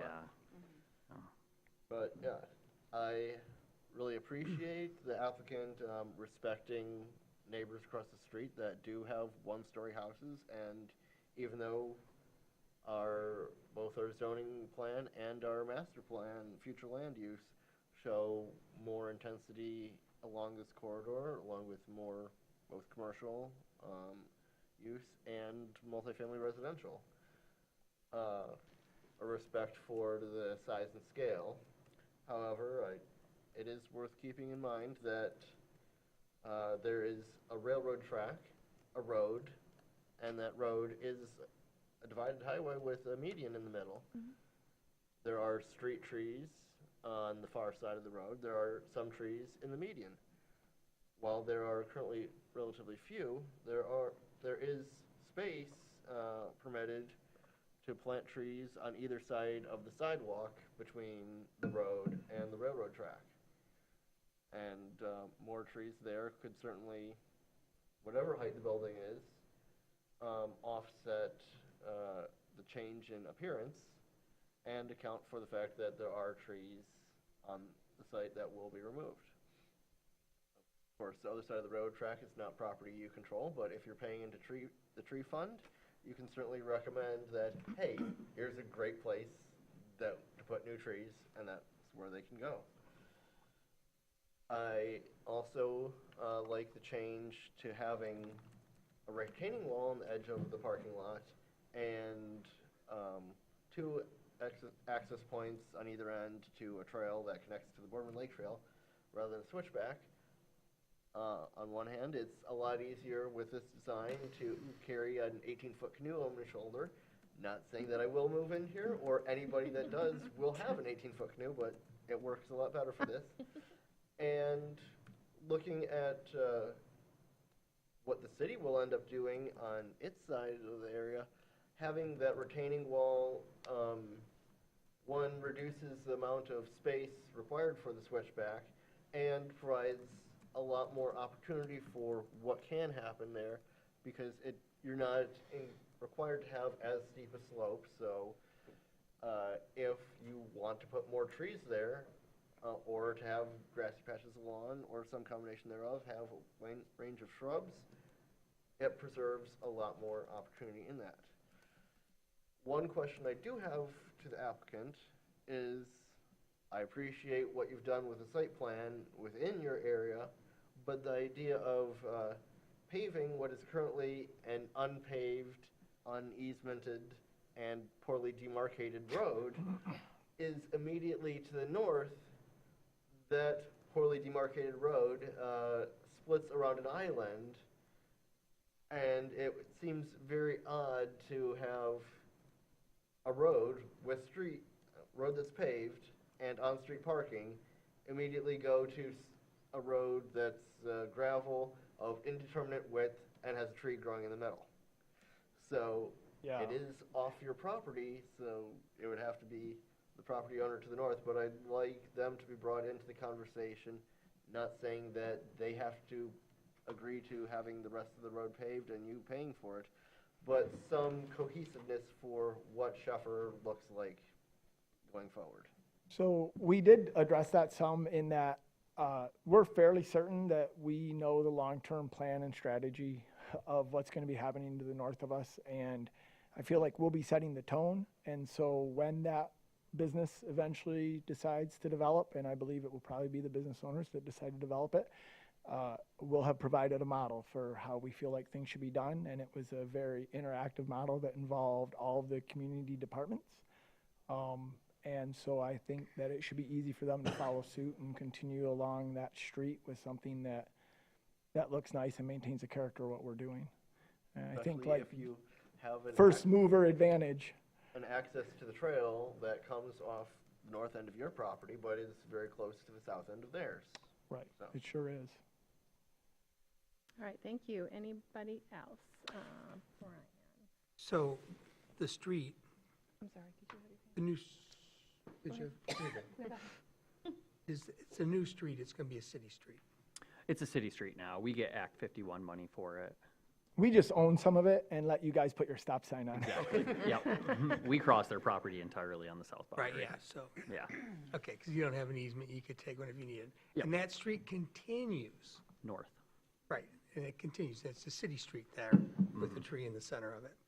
So really, if the city wants it paved, the city commission should talk to the city manager about making it a priority to be paved. Not really up to our applicant in front of us. And if the city, and if the city commission wants to see those trees from the tree fund targeted to the other side, they would be much more influence than the applicant in directing where those trees would go. We would love So- more trees adjacent to our site. Yeah, You so, know, but all those things are on city property, and that's up to the city commission. I think they're great suggestions. can you but get I in don't trouble wanna for put it sneaking on over the there and s- planting trees? I don't want to put it on the applicant. It's Not if you don't really, get caught. that's up to the city commission.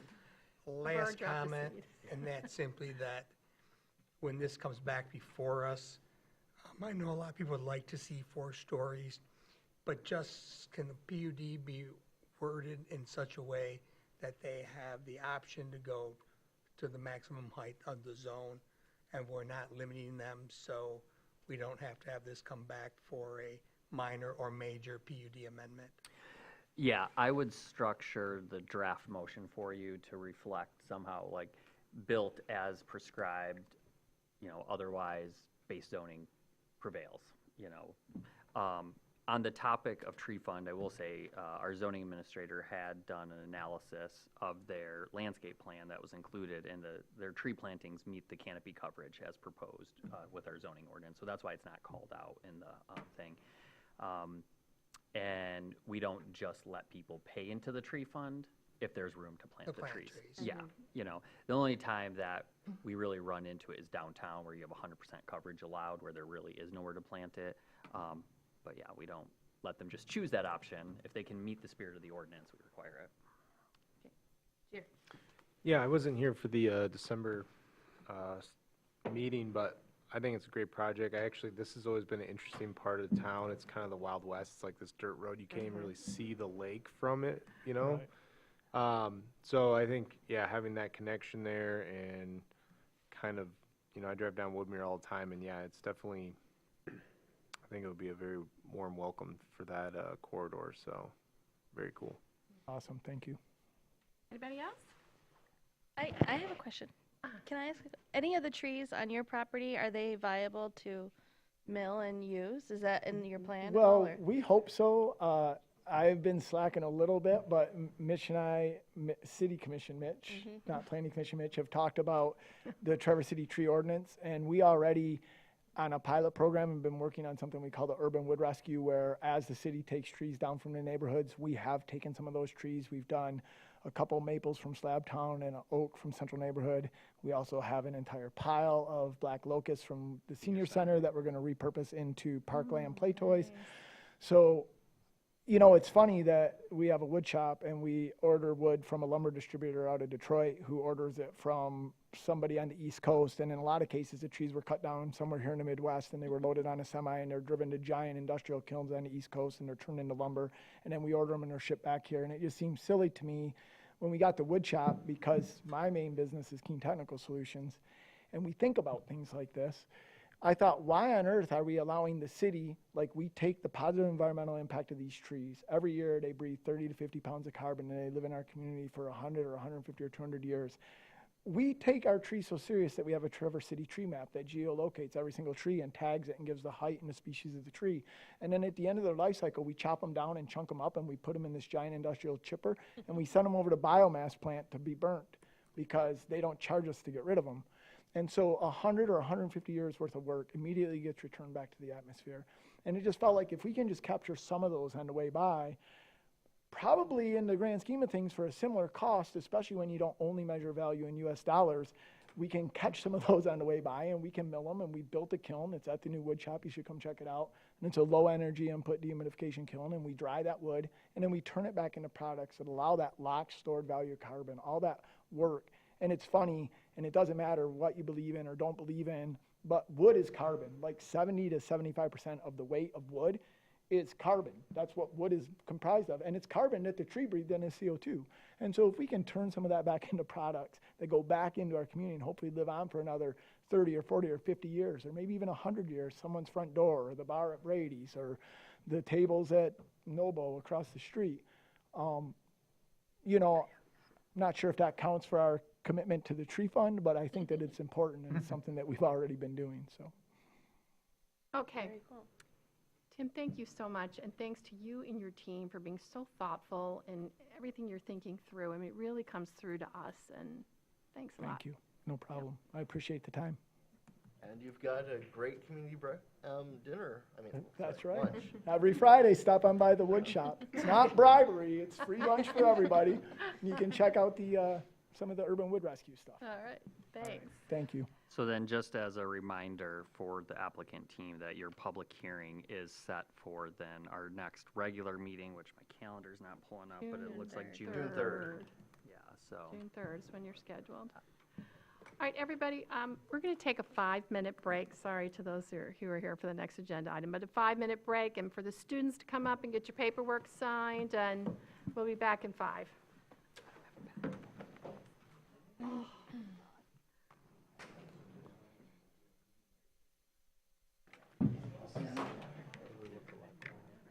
It would have made, because this is going to make it and be like, why is that here? I don't know. It's, yeah, I mean, it's like, what's I on want to my home and end? go to bed. Like, okay, we're doing 50s.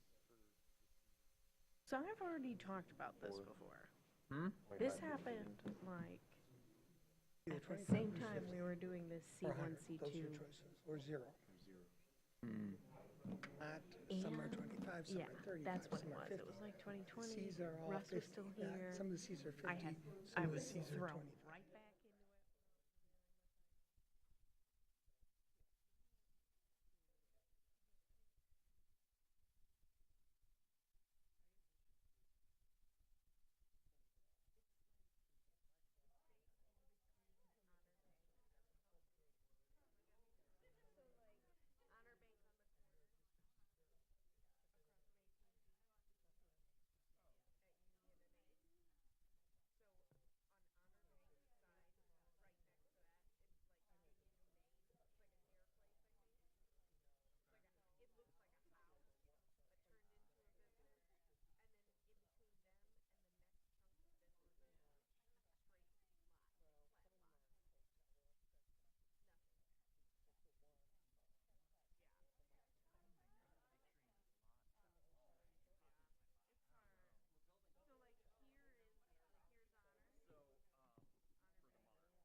So, introduction, new business A, introduction of a zoning map amendment submitted on behalf of 3 Spartans LLC to rezone the properties at 418 and 420 South Union Street as prescribed by the master plan. Mr. Winter. Yeah, so we received an application from Scott Hardy, the authorized agent for the ownership of the 2 lots in question. And the request is to rezone it from its current C2 designation to C4A. So I've written an analysis in that staff report. Couple things to consider. First of all, the master plan does specifically call for rezoning the 300, 400, 500 blocks of Union Street to C4A. So that's the first step whenever you get a zoning request as a planning commission is what does the master plan say regarding this in the future land use map? And so that future land use category is the commercial core, I believe it is called. And so that is contiguous of downtown and parts of 8th and kind of Boardman area and stuff like that, which is very similar to what the last master plan's future land use map called for as well. Then when you look at the action plan and the zoning plan, they take it a degree further in specificity and say specifically C4A. So whenever we get these, we usually do a side-by-side comparison for the planning commission. This is what C2 allows in terms of uses and dimensional standards, as well as what the, in this case, proposed C4A. I want to point out one of the key differences is building height, because we went through this process, and we even had these discussions at the Planning Commission in '22 when we were discussing some of this, and that is Old Town is really part of downtown, so how do we make it a more natural connection? And there's been a lot of efforts tying Old Town to the rest of downtown through the replacement of the South Union Street Bridge. One of the main reasons we wanted to incorporate the pedestrian lighting into the bridge was to give that visual connection to Old Town, because it kind of creates this dead space. The current project that the DDA is working on, of course, is Rotary Square right there, and then there's Fish Pass under connection that really collectively will help unify this. So we started having a conversation on Old Town back in, as I mentioned, 2022 with the owners as we hit a problem. I think it might have even been at the building just to the north of this. We had a law firm that was there that was growing. It was in a 2-story building, and they wanted to build a 3rd story. Well, the current C2A allows up to 45 feet, but you have to have at least 1 story of residential if you go above 30. I sat at the Commons and had a cup of coffee with my predecessor back in '22 trying to understand this, and he mentioned this was put into the new ordinance in 1999 because no one was building residential units downtown. So they were trying to incentivize somehow how to get residential units downtown. Fast forward 26 years, that's not really the case. You know, the residential units are being built. Are they used for long-term? Well, that's a different conversation that we touched on earlier today. So the building to the north, since his 2-story building was approximately 24 feet, to build a 3rd story to meet their business needs would have put them at 34 feet, which exceeded 30, so then they would have had to build a 4th story just for residential units, and from a business perspective, that didn't make sense. You know, they didn't have necessarily the funds to do that. They are a law firm, not a landlord, and unfortunately, they moved out of the city after over 100 years in Old Town as a result of that. So that really started generating these conversations about the zoning in that area. So C4A is also 45 feet. So it doesn't allow for a higher building than what would be allowed now, but it doesn't require that you have 1 floor for residential. So in this particular case, you have a vacant lot and 1 lot that is currently developed, and I believe there's at least 1 tenant in there, personal services. And the property owners would like to develop this as 1 property, so they would have to combine the lots. The 1 building would have to be demoed. I think they're more on like a 2-year plan, maybe. Is that correct, Scott? Yeah. So it's not imminent construction, but these projects take a long time to plan and permit, so they're working towards it now. One of the holdups with C2A is it limits the building footprint to 6,000 square feet.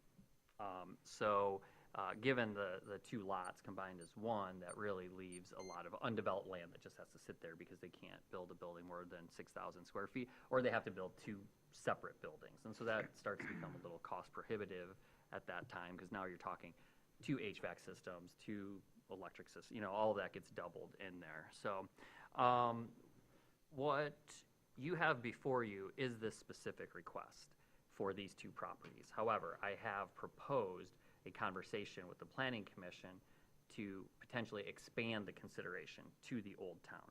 Now, keep in mind, legally, the attorney is probably going to object to spot zoning, where you make like a little island that's one zoning within a district. The act calls for establishing districts that are unified and things like that.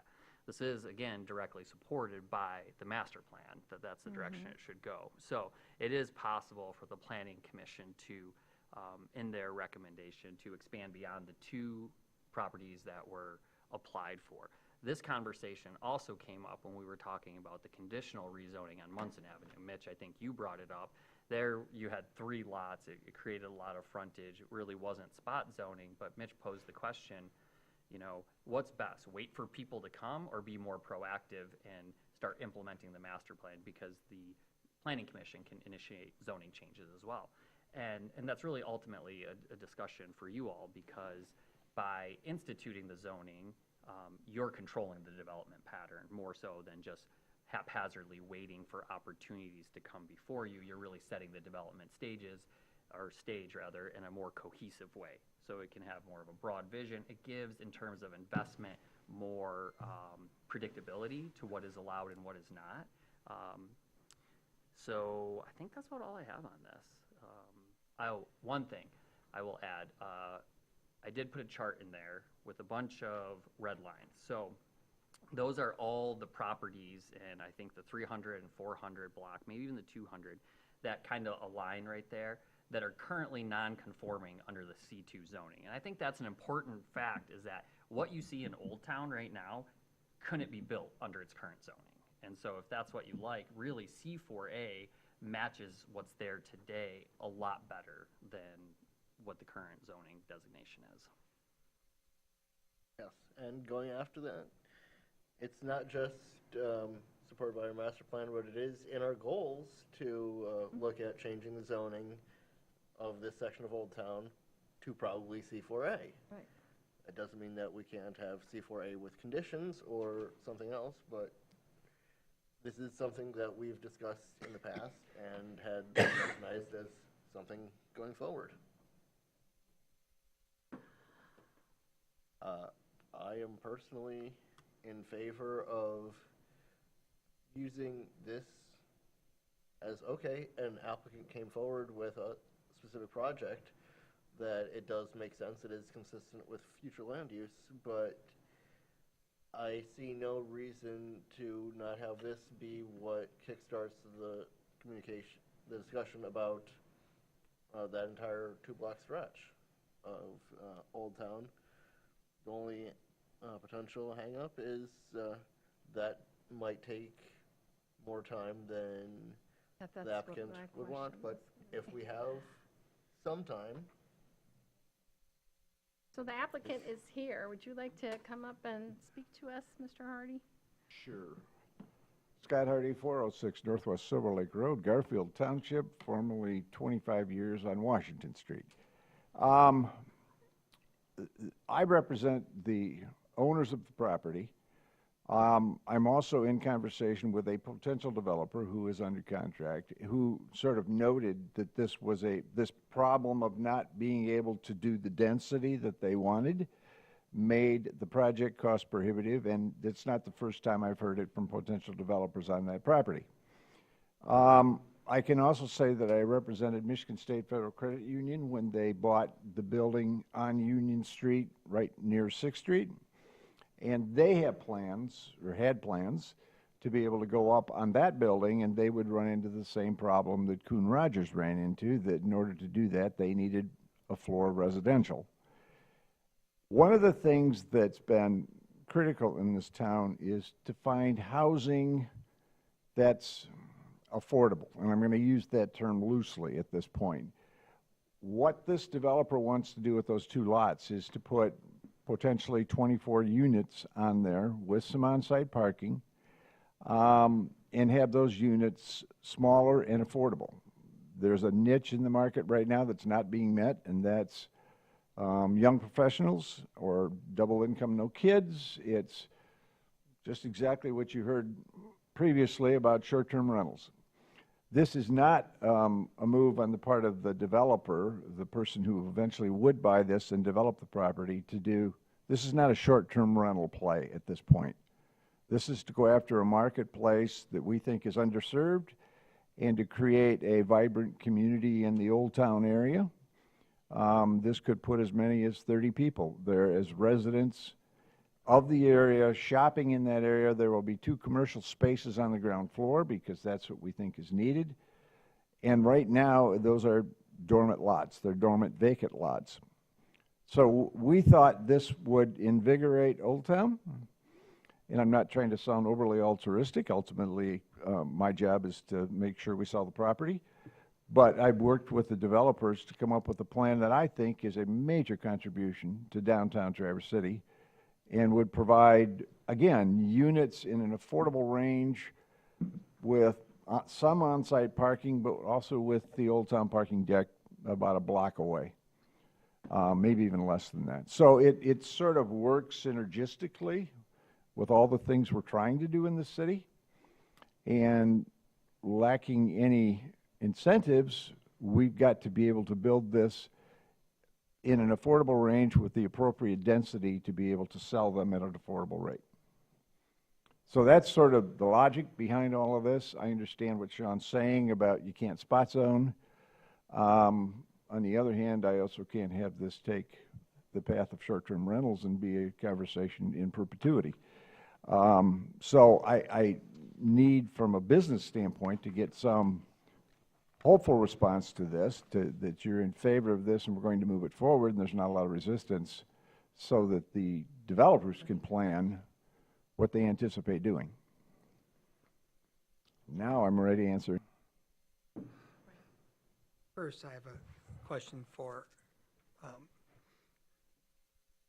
Sean. What if we're going to rezone all 3 blocks?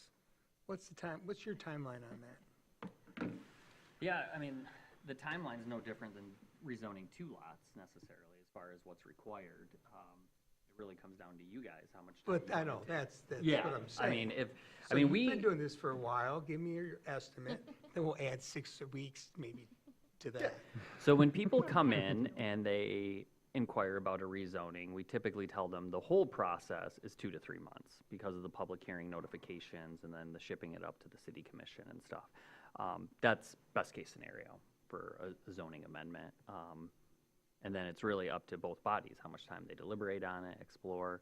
I will say, having spent extensive amount of time in 2022, like this isn't new to the planning department or even the planning commissioners who were around in 22, or the DDA for that matter. I mean, we held public meetings at Carnegie on this topic. We've held them at the Old Town Playhouse.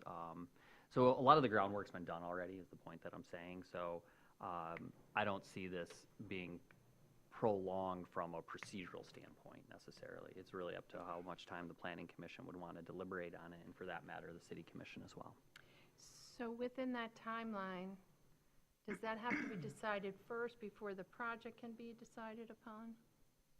I'm sorry, say that again? The change in the zoning, does that have to go through first and then the project? Well, yeah, because the whatever zoning classification, whether it stays or it changes, is going to dictate what can be built. Right, okay. It's not going to dictate it, it's going to decide whether we will build, or anybody will build anything in that.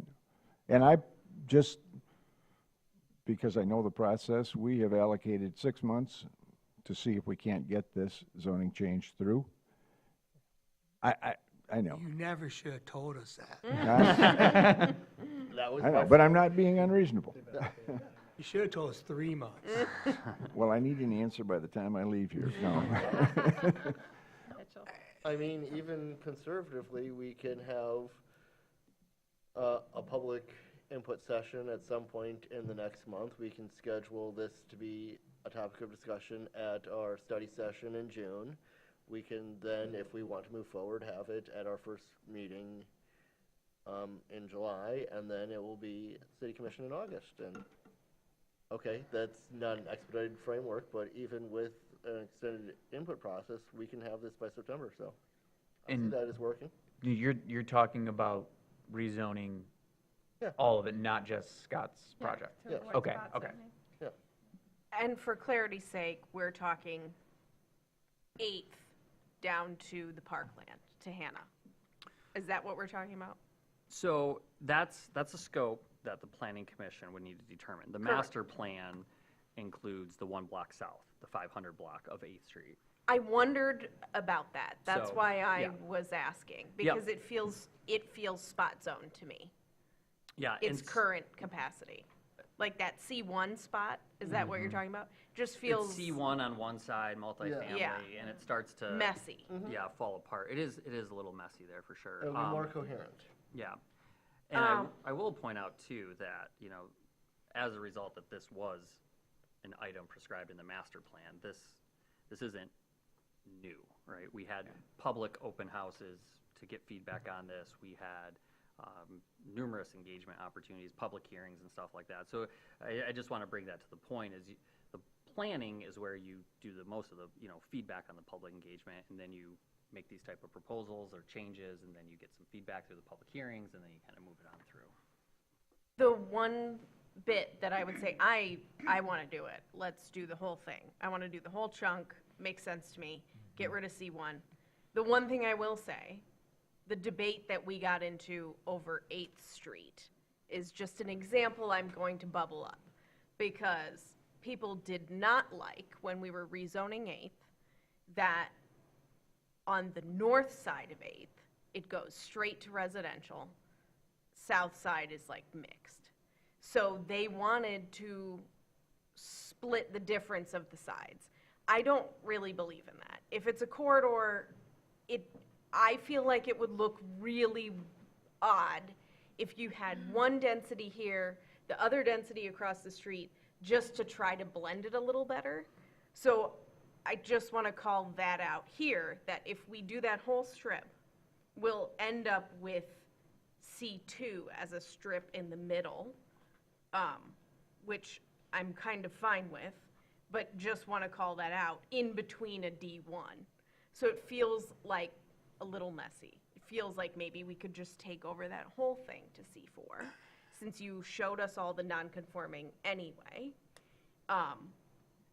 That way it feels less spot zony.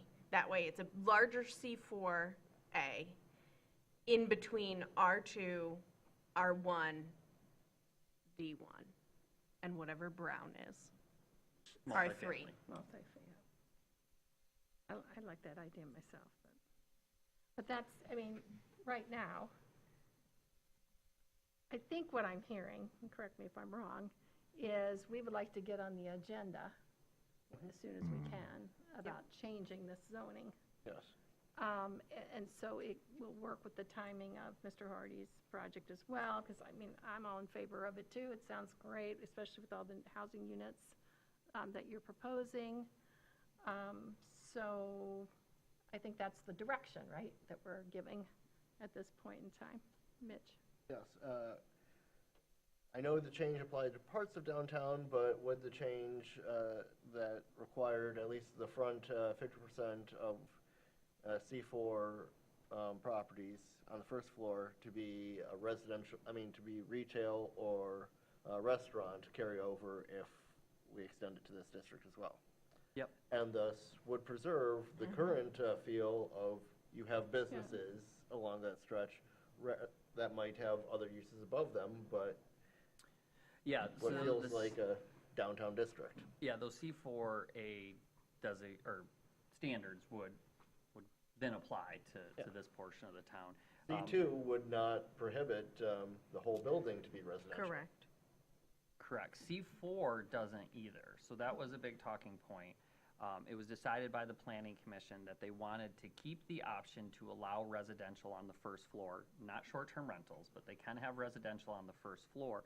However, in order to support future commercial activity, if they want residential on the first floor, they still have to build it 14 feet high, 50% window glazing, all the outside public realm elements, if you will.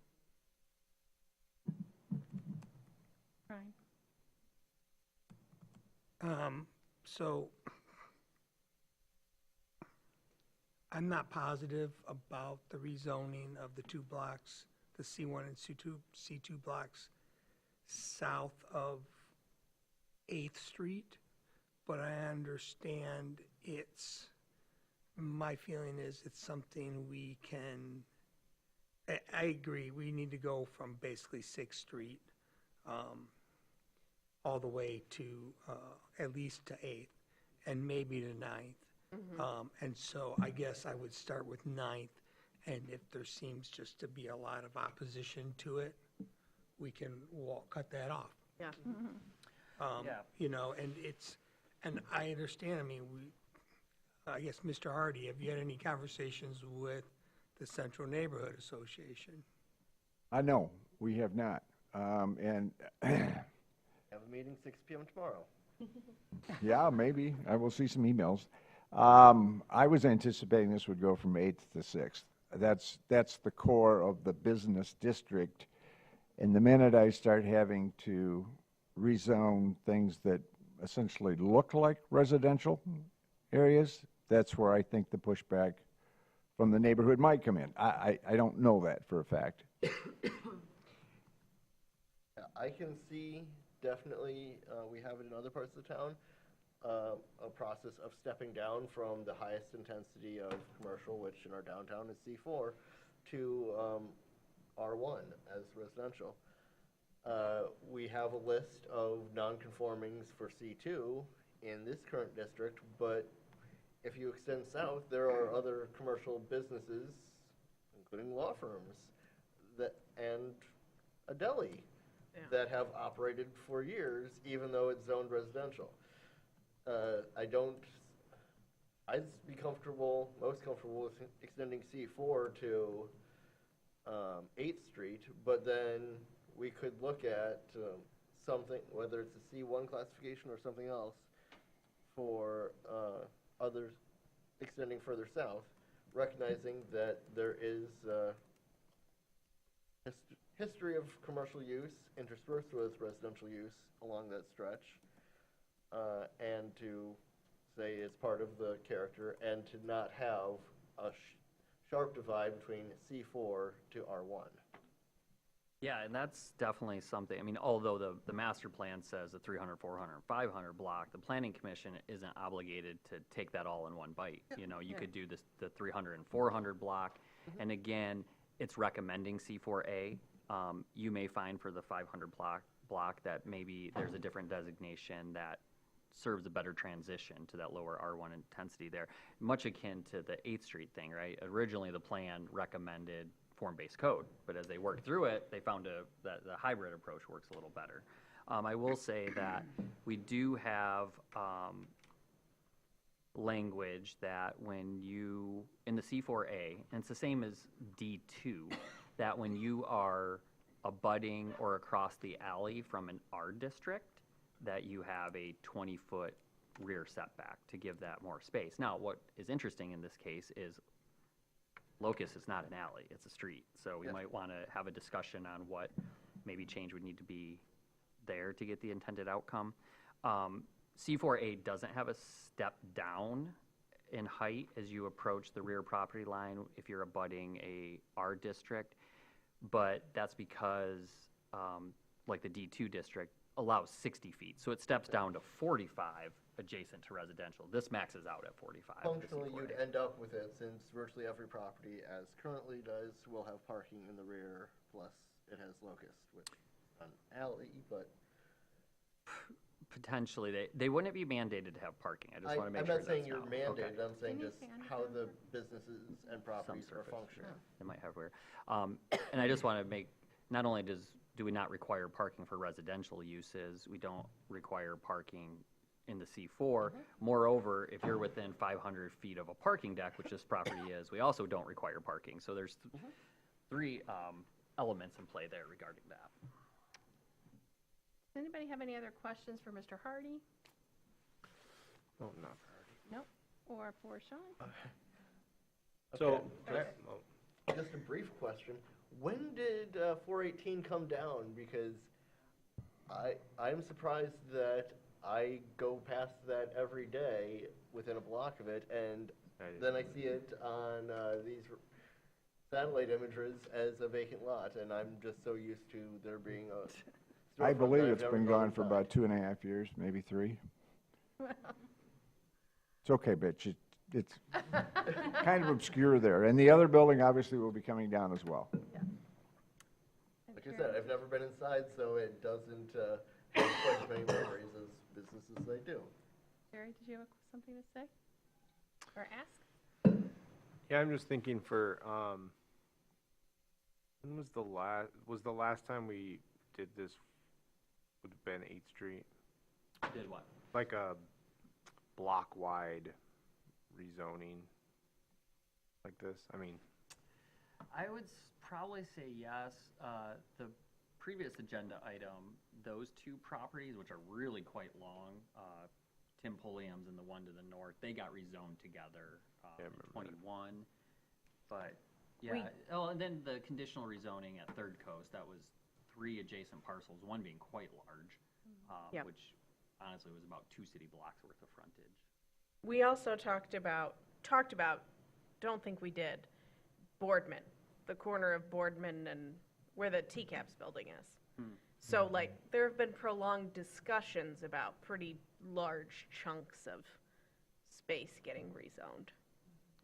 The last one, though, is of an actual block. The 8th. Yeah. It was 8th Street, yeah. And there was a lot of local opposition to that. And we had a lot of meetings. We did a walking meeting. I was in the city commission with residents and neighbors, and I don't think we ever won a single one of them over. They still thought it was just the worst thing ever.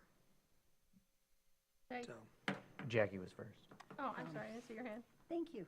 To that point, what is the most efficient way for us to have access to, you said there were some public meetings held in 2022. I think it would be helpful to understand what happened in those, and then also any master plan input sessions for this area would be good to have access to. So, can you help with that?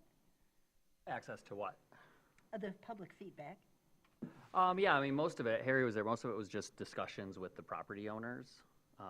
I would say there was really not opposition to it, to the ones that we were meeting with. I mean, again, we're seeing this problem occur a lot here. We saw it with Coon Rogers. We heard it from Michigan State 2 years ago. We're hearing it from this property owner that the zoning isn't really matching with the development pattern in that area. Harry Burkworth with the DDA. I don't have anything to add other than we'll look through our notes. I know we took notes on, whiteboard kind of stuff, so we can find what we heard and see if we can get back something. So. Thanks, Harry. Yeah, and I think you can easily take any of the conversations and information that we pulled from master plan sessions, because these conversations came up time and time again, where you would have the conversation in the basement of the Park Place at your table, because you would be talking about ADUs, and somebody would be like, oh, you know what I like and don't like? You just end up in these rabbit holes of like conversations of the entire city. So kind of a lot of it is probably not recorded, but hopefully we can find some notes from at least your more formal meetings that weren't like those breakout sessions. So I would remind you from the 8th Street rezoning, there was a lot of neighborhood complaints because we didn't do mailings. And we said, well, why can't we do mailings? And the city attorney said it was a legal issue. So we're not required to do mailings if we're doing a large tract like this. And the city attorney will tell us we do not do mailings. But because you can get sued if you go outside the bounds of what is required by the applicant if it gets denied because you reached out too much to the neighborhood. One Which is thing we interesting. didn't have then that we have now that really helps is our weekly Bay Brief and then the summary post that our communications director does on the agenda topics to help get the word out, still within the spirit of what the Zoning Enabling Act requires that Brian was referencing. And frankly, I won't get into it, but we had that revision with like an old master plan, like the timing was not the greatest. So I think the timing kind of set the stage for people to just, I don't know, Yeah, have lots of I'm- thoughts about the future of 8th Street. If you look at, and the thing, I think a really powerful graphic, well, I don't know if it's a powerful graphic, but powerful information is how much of it is non-conforming. Mhm. You know, I mean, I think it's just the fact that you've got all this development that's zoned, and none of it's conforming. Yeah. You know, and we should change it. You know, and you can't tell them to tear it down and build new. You got to tell them to, you know, you might as well get the zoning to meet the neighborhoods, what's existing. Yeah, that's one of those situations where, like, if a tornado ripped through Old Town, you couldn't rebuild it Mhm. the way it is today, because you know, if it wiped every building out, they lose their vested status to rebuild, then they would have to make it different, which is not, the C2 zoning Great is example. not Thank that you. downtown feel that we have in Old Town. I don't want to prolong this anymore because I'm exhausted, but I guess my question is, hearing Brian's experience with 8th Street, what's going to get Scott what he needs? Like, what is going to get him within that time frame that he proposed to us? What, like, is it, let's do his 2 lots and then we'll talk about the rest of it? Or is it, let's talk about all of it? I would say the quickest path is to talk about all of it. Okay. My concern is if you move forward with just the little stamp that he has a representation over, that's going to serve as spot zoning and the attorney's going to stop it. Okay. And then he gets nothing. Okay. So, you know, you got to think about districts as a whole, and what you want that district and how it's going to be developed and Mhm. function rather than a piece-by-piece approach. Plus, if we are going to have some community input, then that will color the standards for what we want this whole area to look like. So if we are saying C4A with conditions, it gives us a sense for what the conditions are. That hopefully are something this applicant can work with, but And this get on the June 3rd?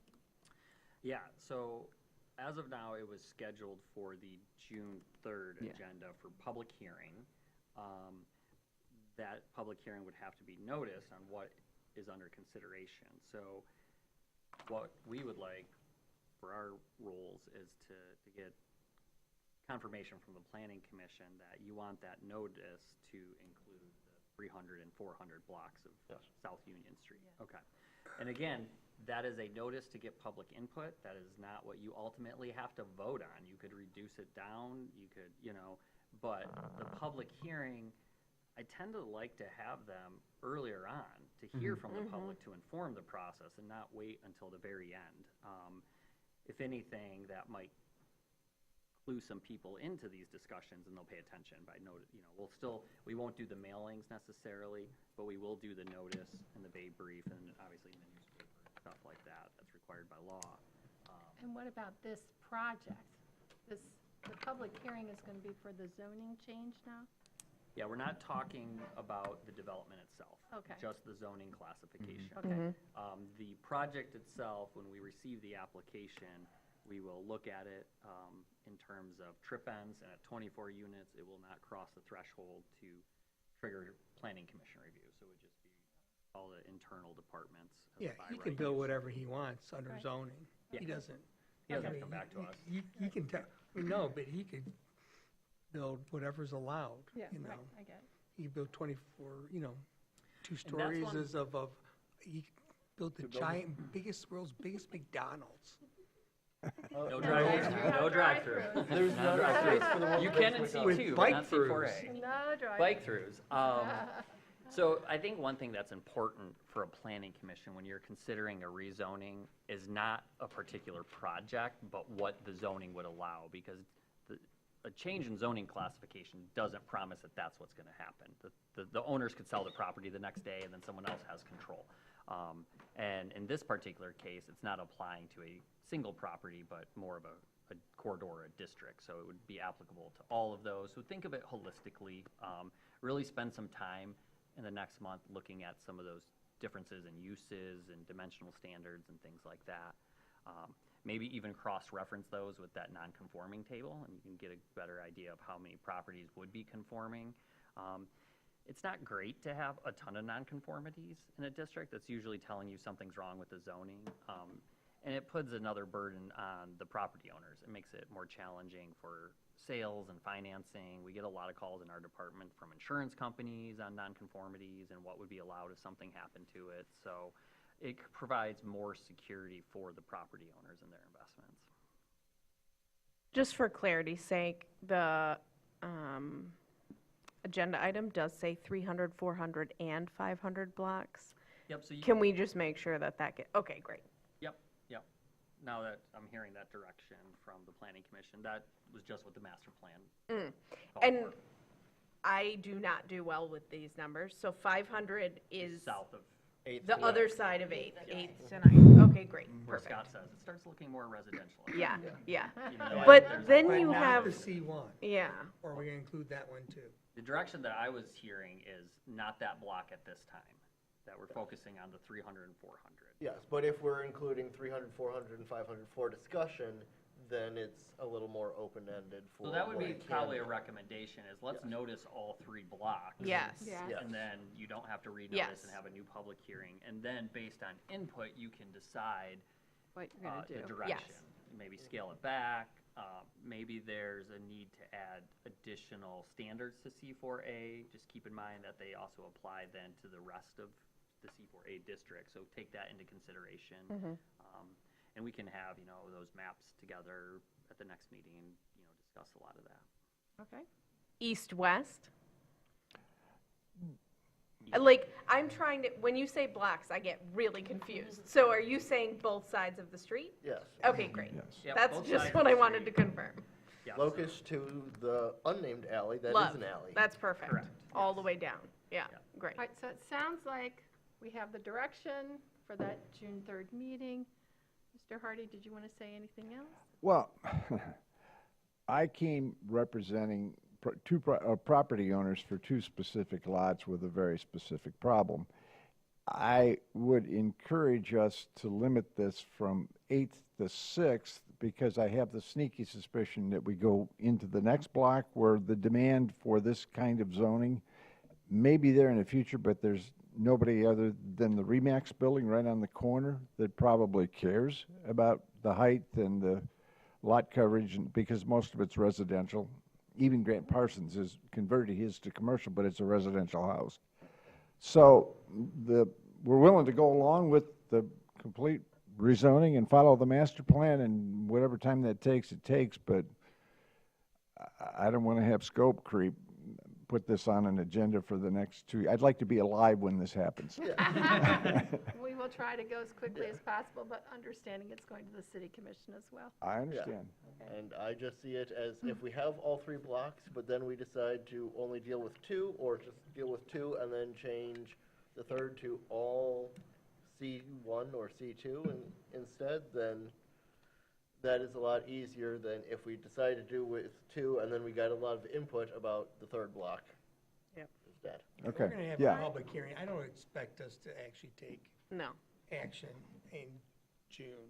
I mean, it'd be nice, but I just don't see it happening. Okay. So, I think, 'cause especially if we don't, I don't know if we're going to have another meeting this month, so, I'd like to get out there and walk the properties and, like I said, have a better handle on it, and then get the public feedback and address their concerns. And one of the concerns will probably, I don't doubt that there's a good chance we'll chop that 500 block off, but, Okay.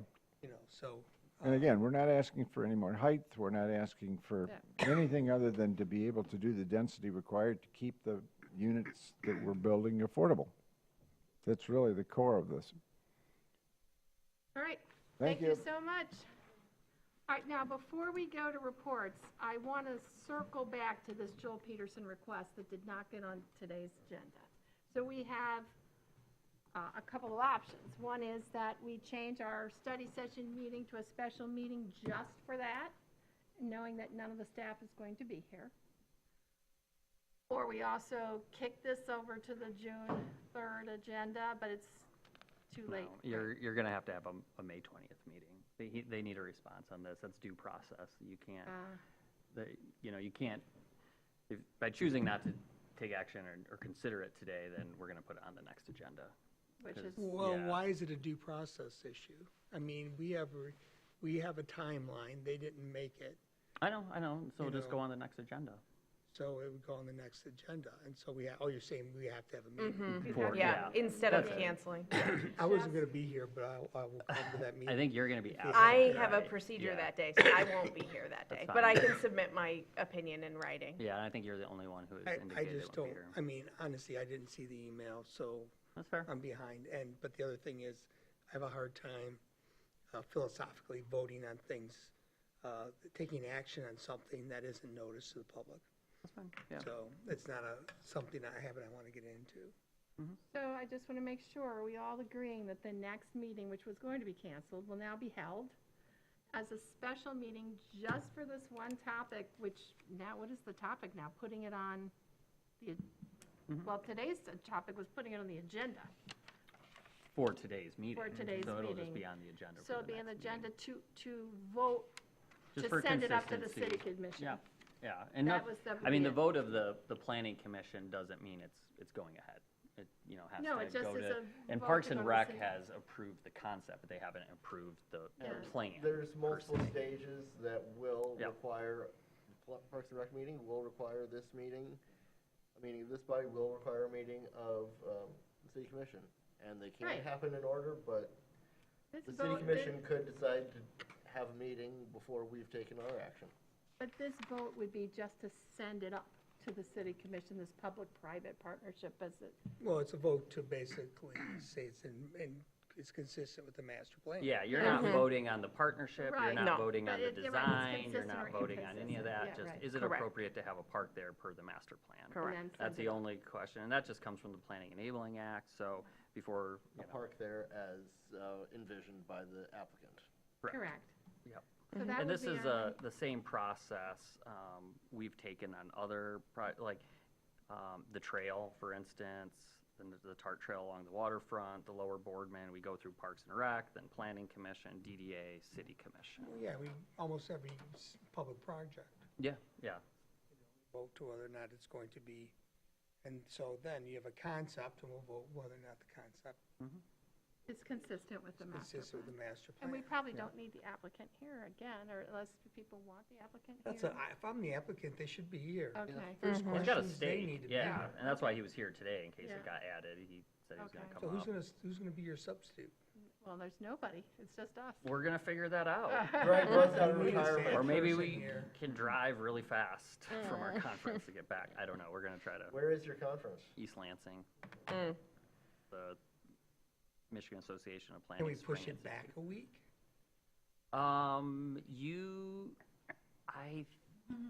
That's Memorial Day, so we have a city study session, so we'd have to push it back to Wednesday. To the Wednesday. Yeah, let me talk with the clerk's office on that. Yeah, and and stuff. whatever works out best for you guys. Yeah. If you can find It- somebody else. It is and- important you can that get we the- have staff. You know person. what? Get the Parks and Rec director. It's their fault it didn't get on the agenda. Get them to It's not stub their in fault. for you. She might stop in, And yeah. put you on speaker, or whatever, I don't and you think we can can do zoom that, in. can we? Oh, I can, hands-free driving's legal.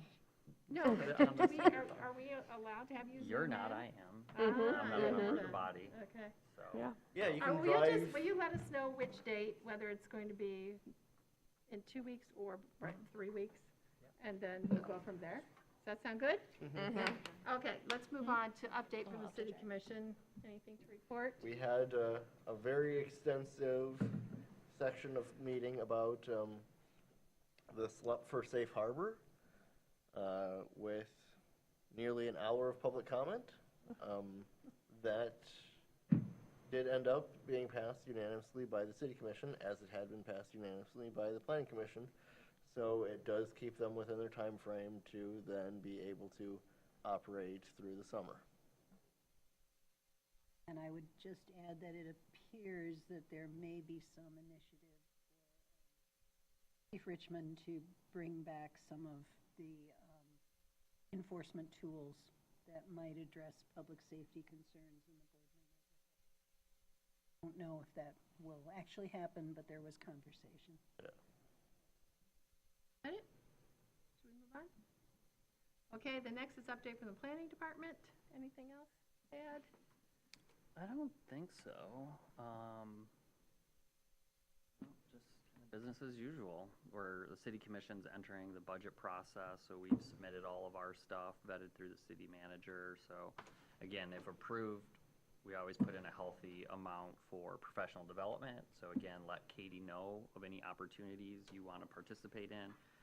Even if they're webinars that have a cost, you know, we can register you for that and take care of that. Okay.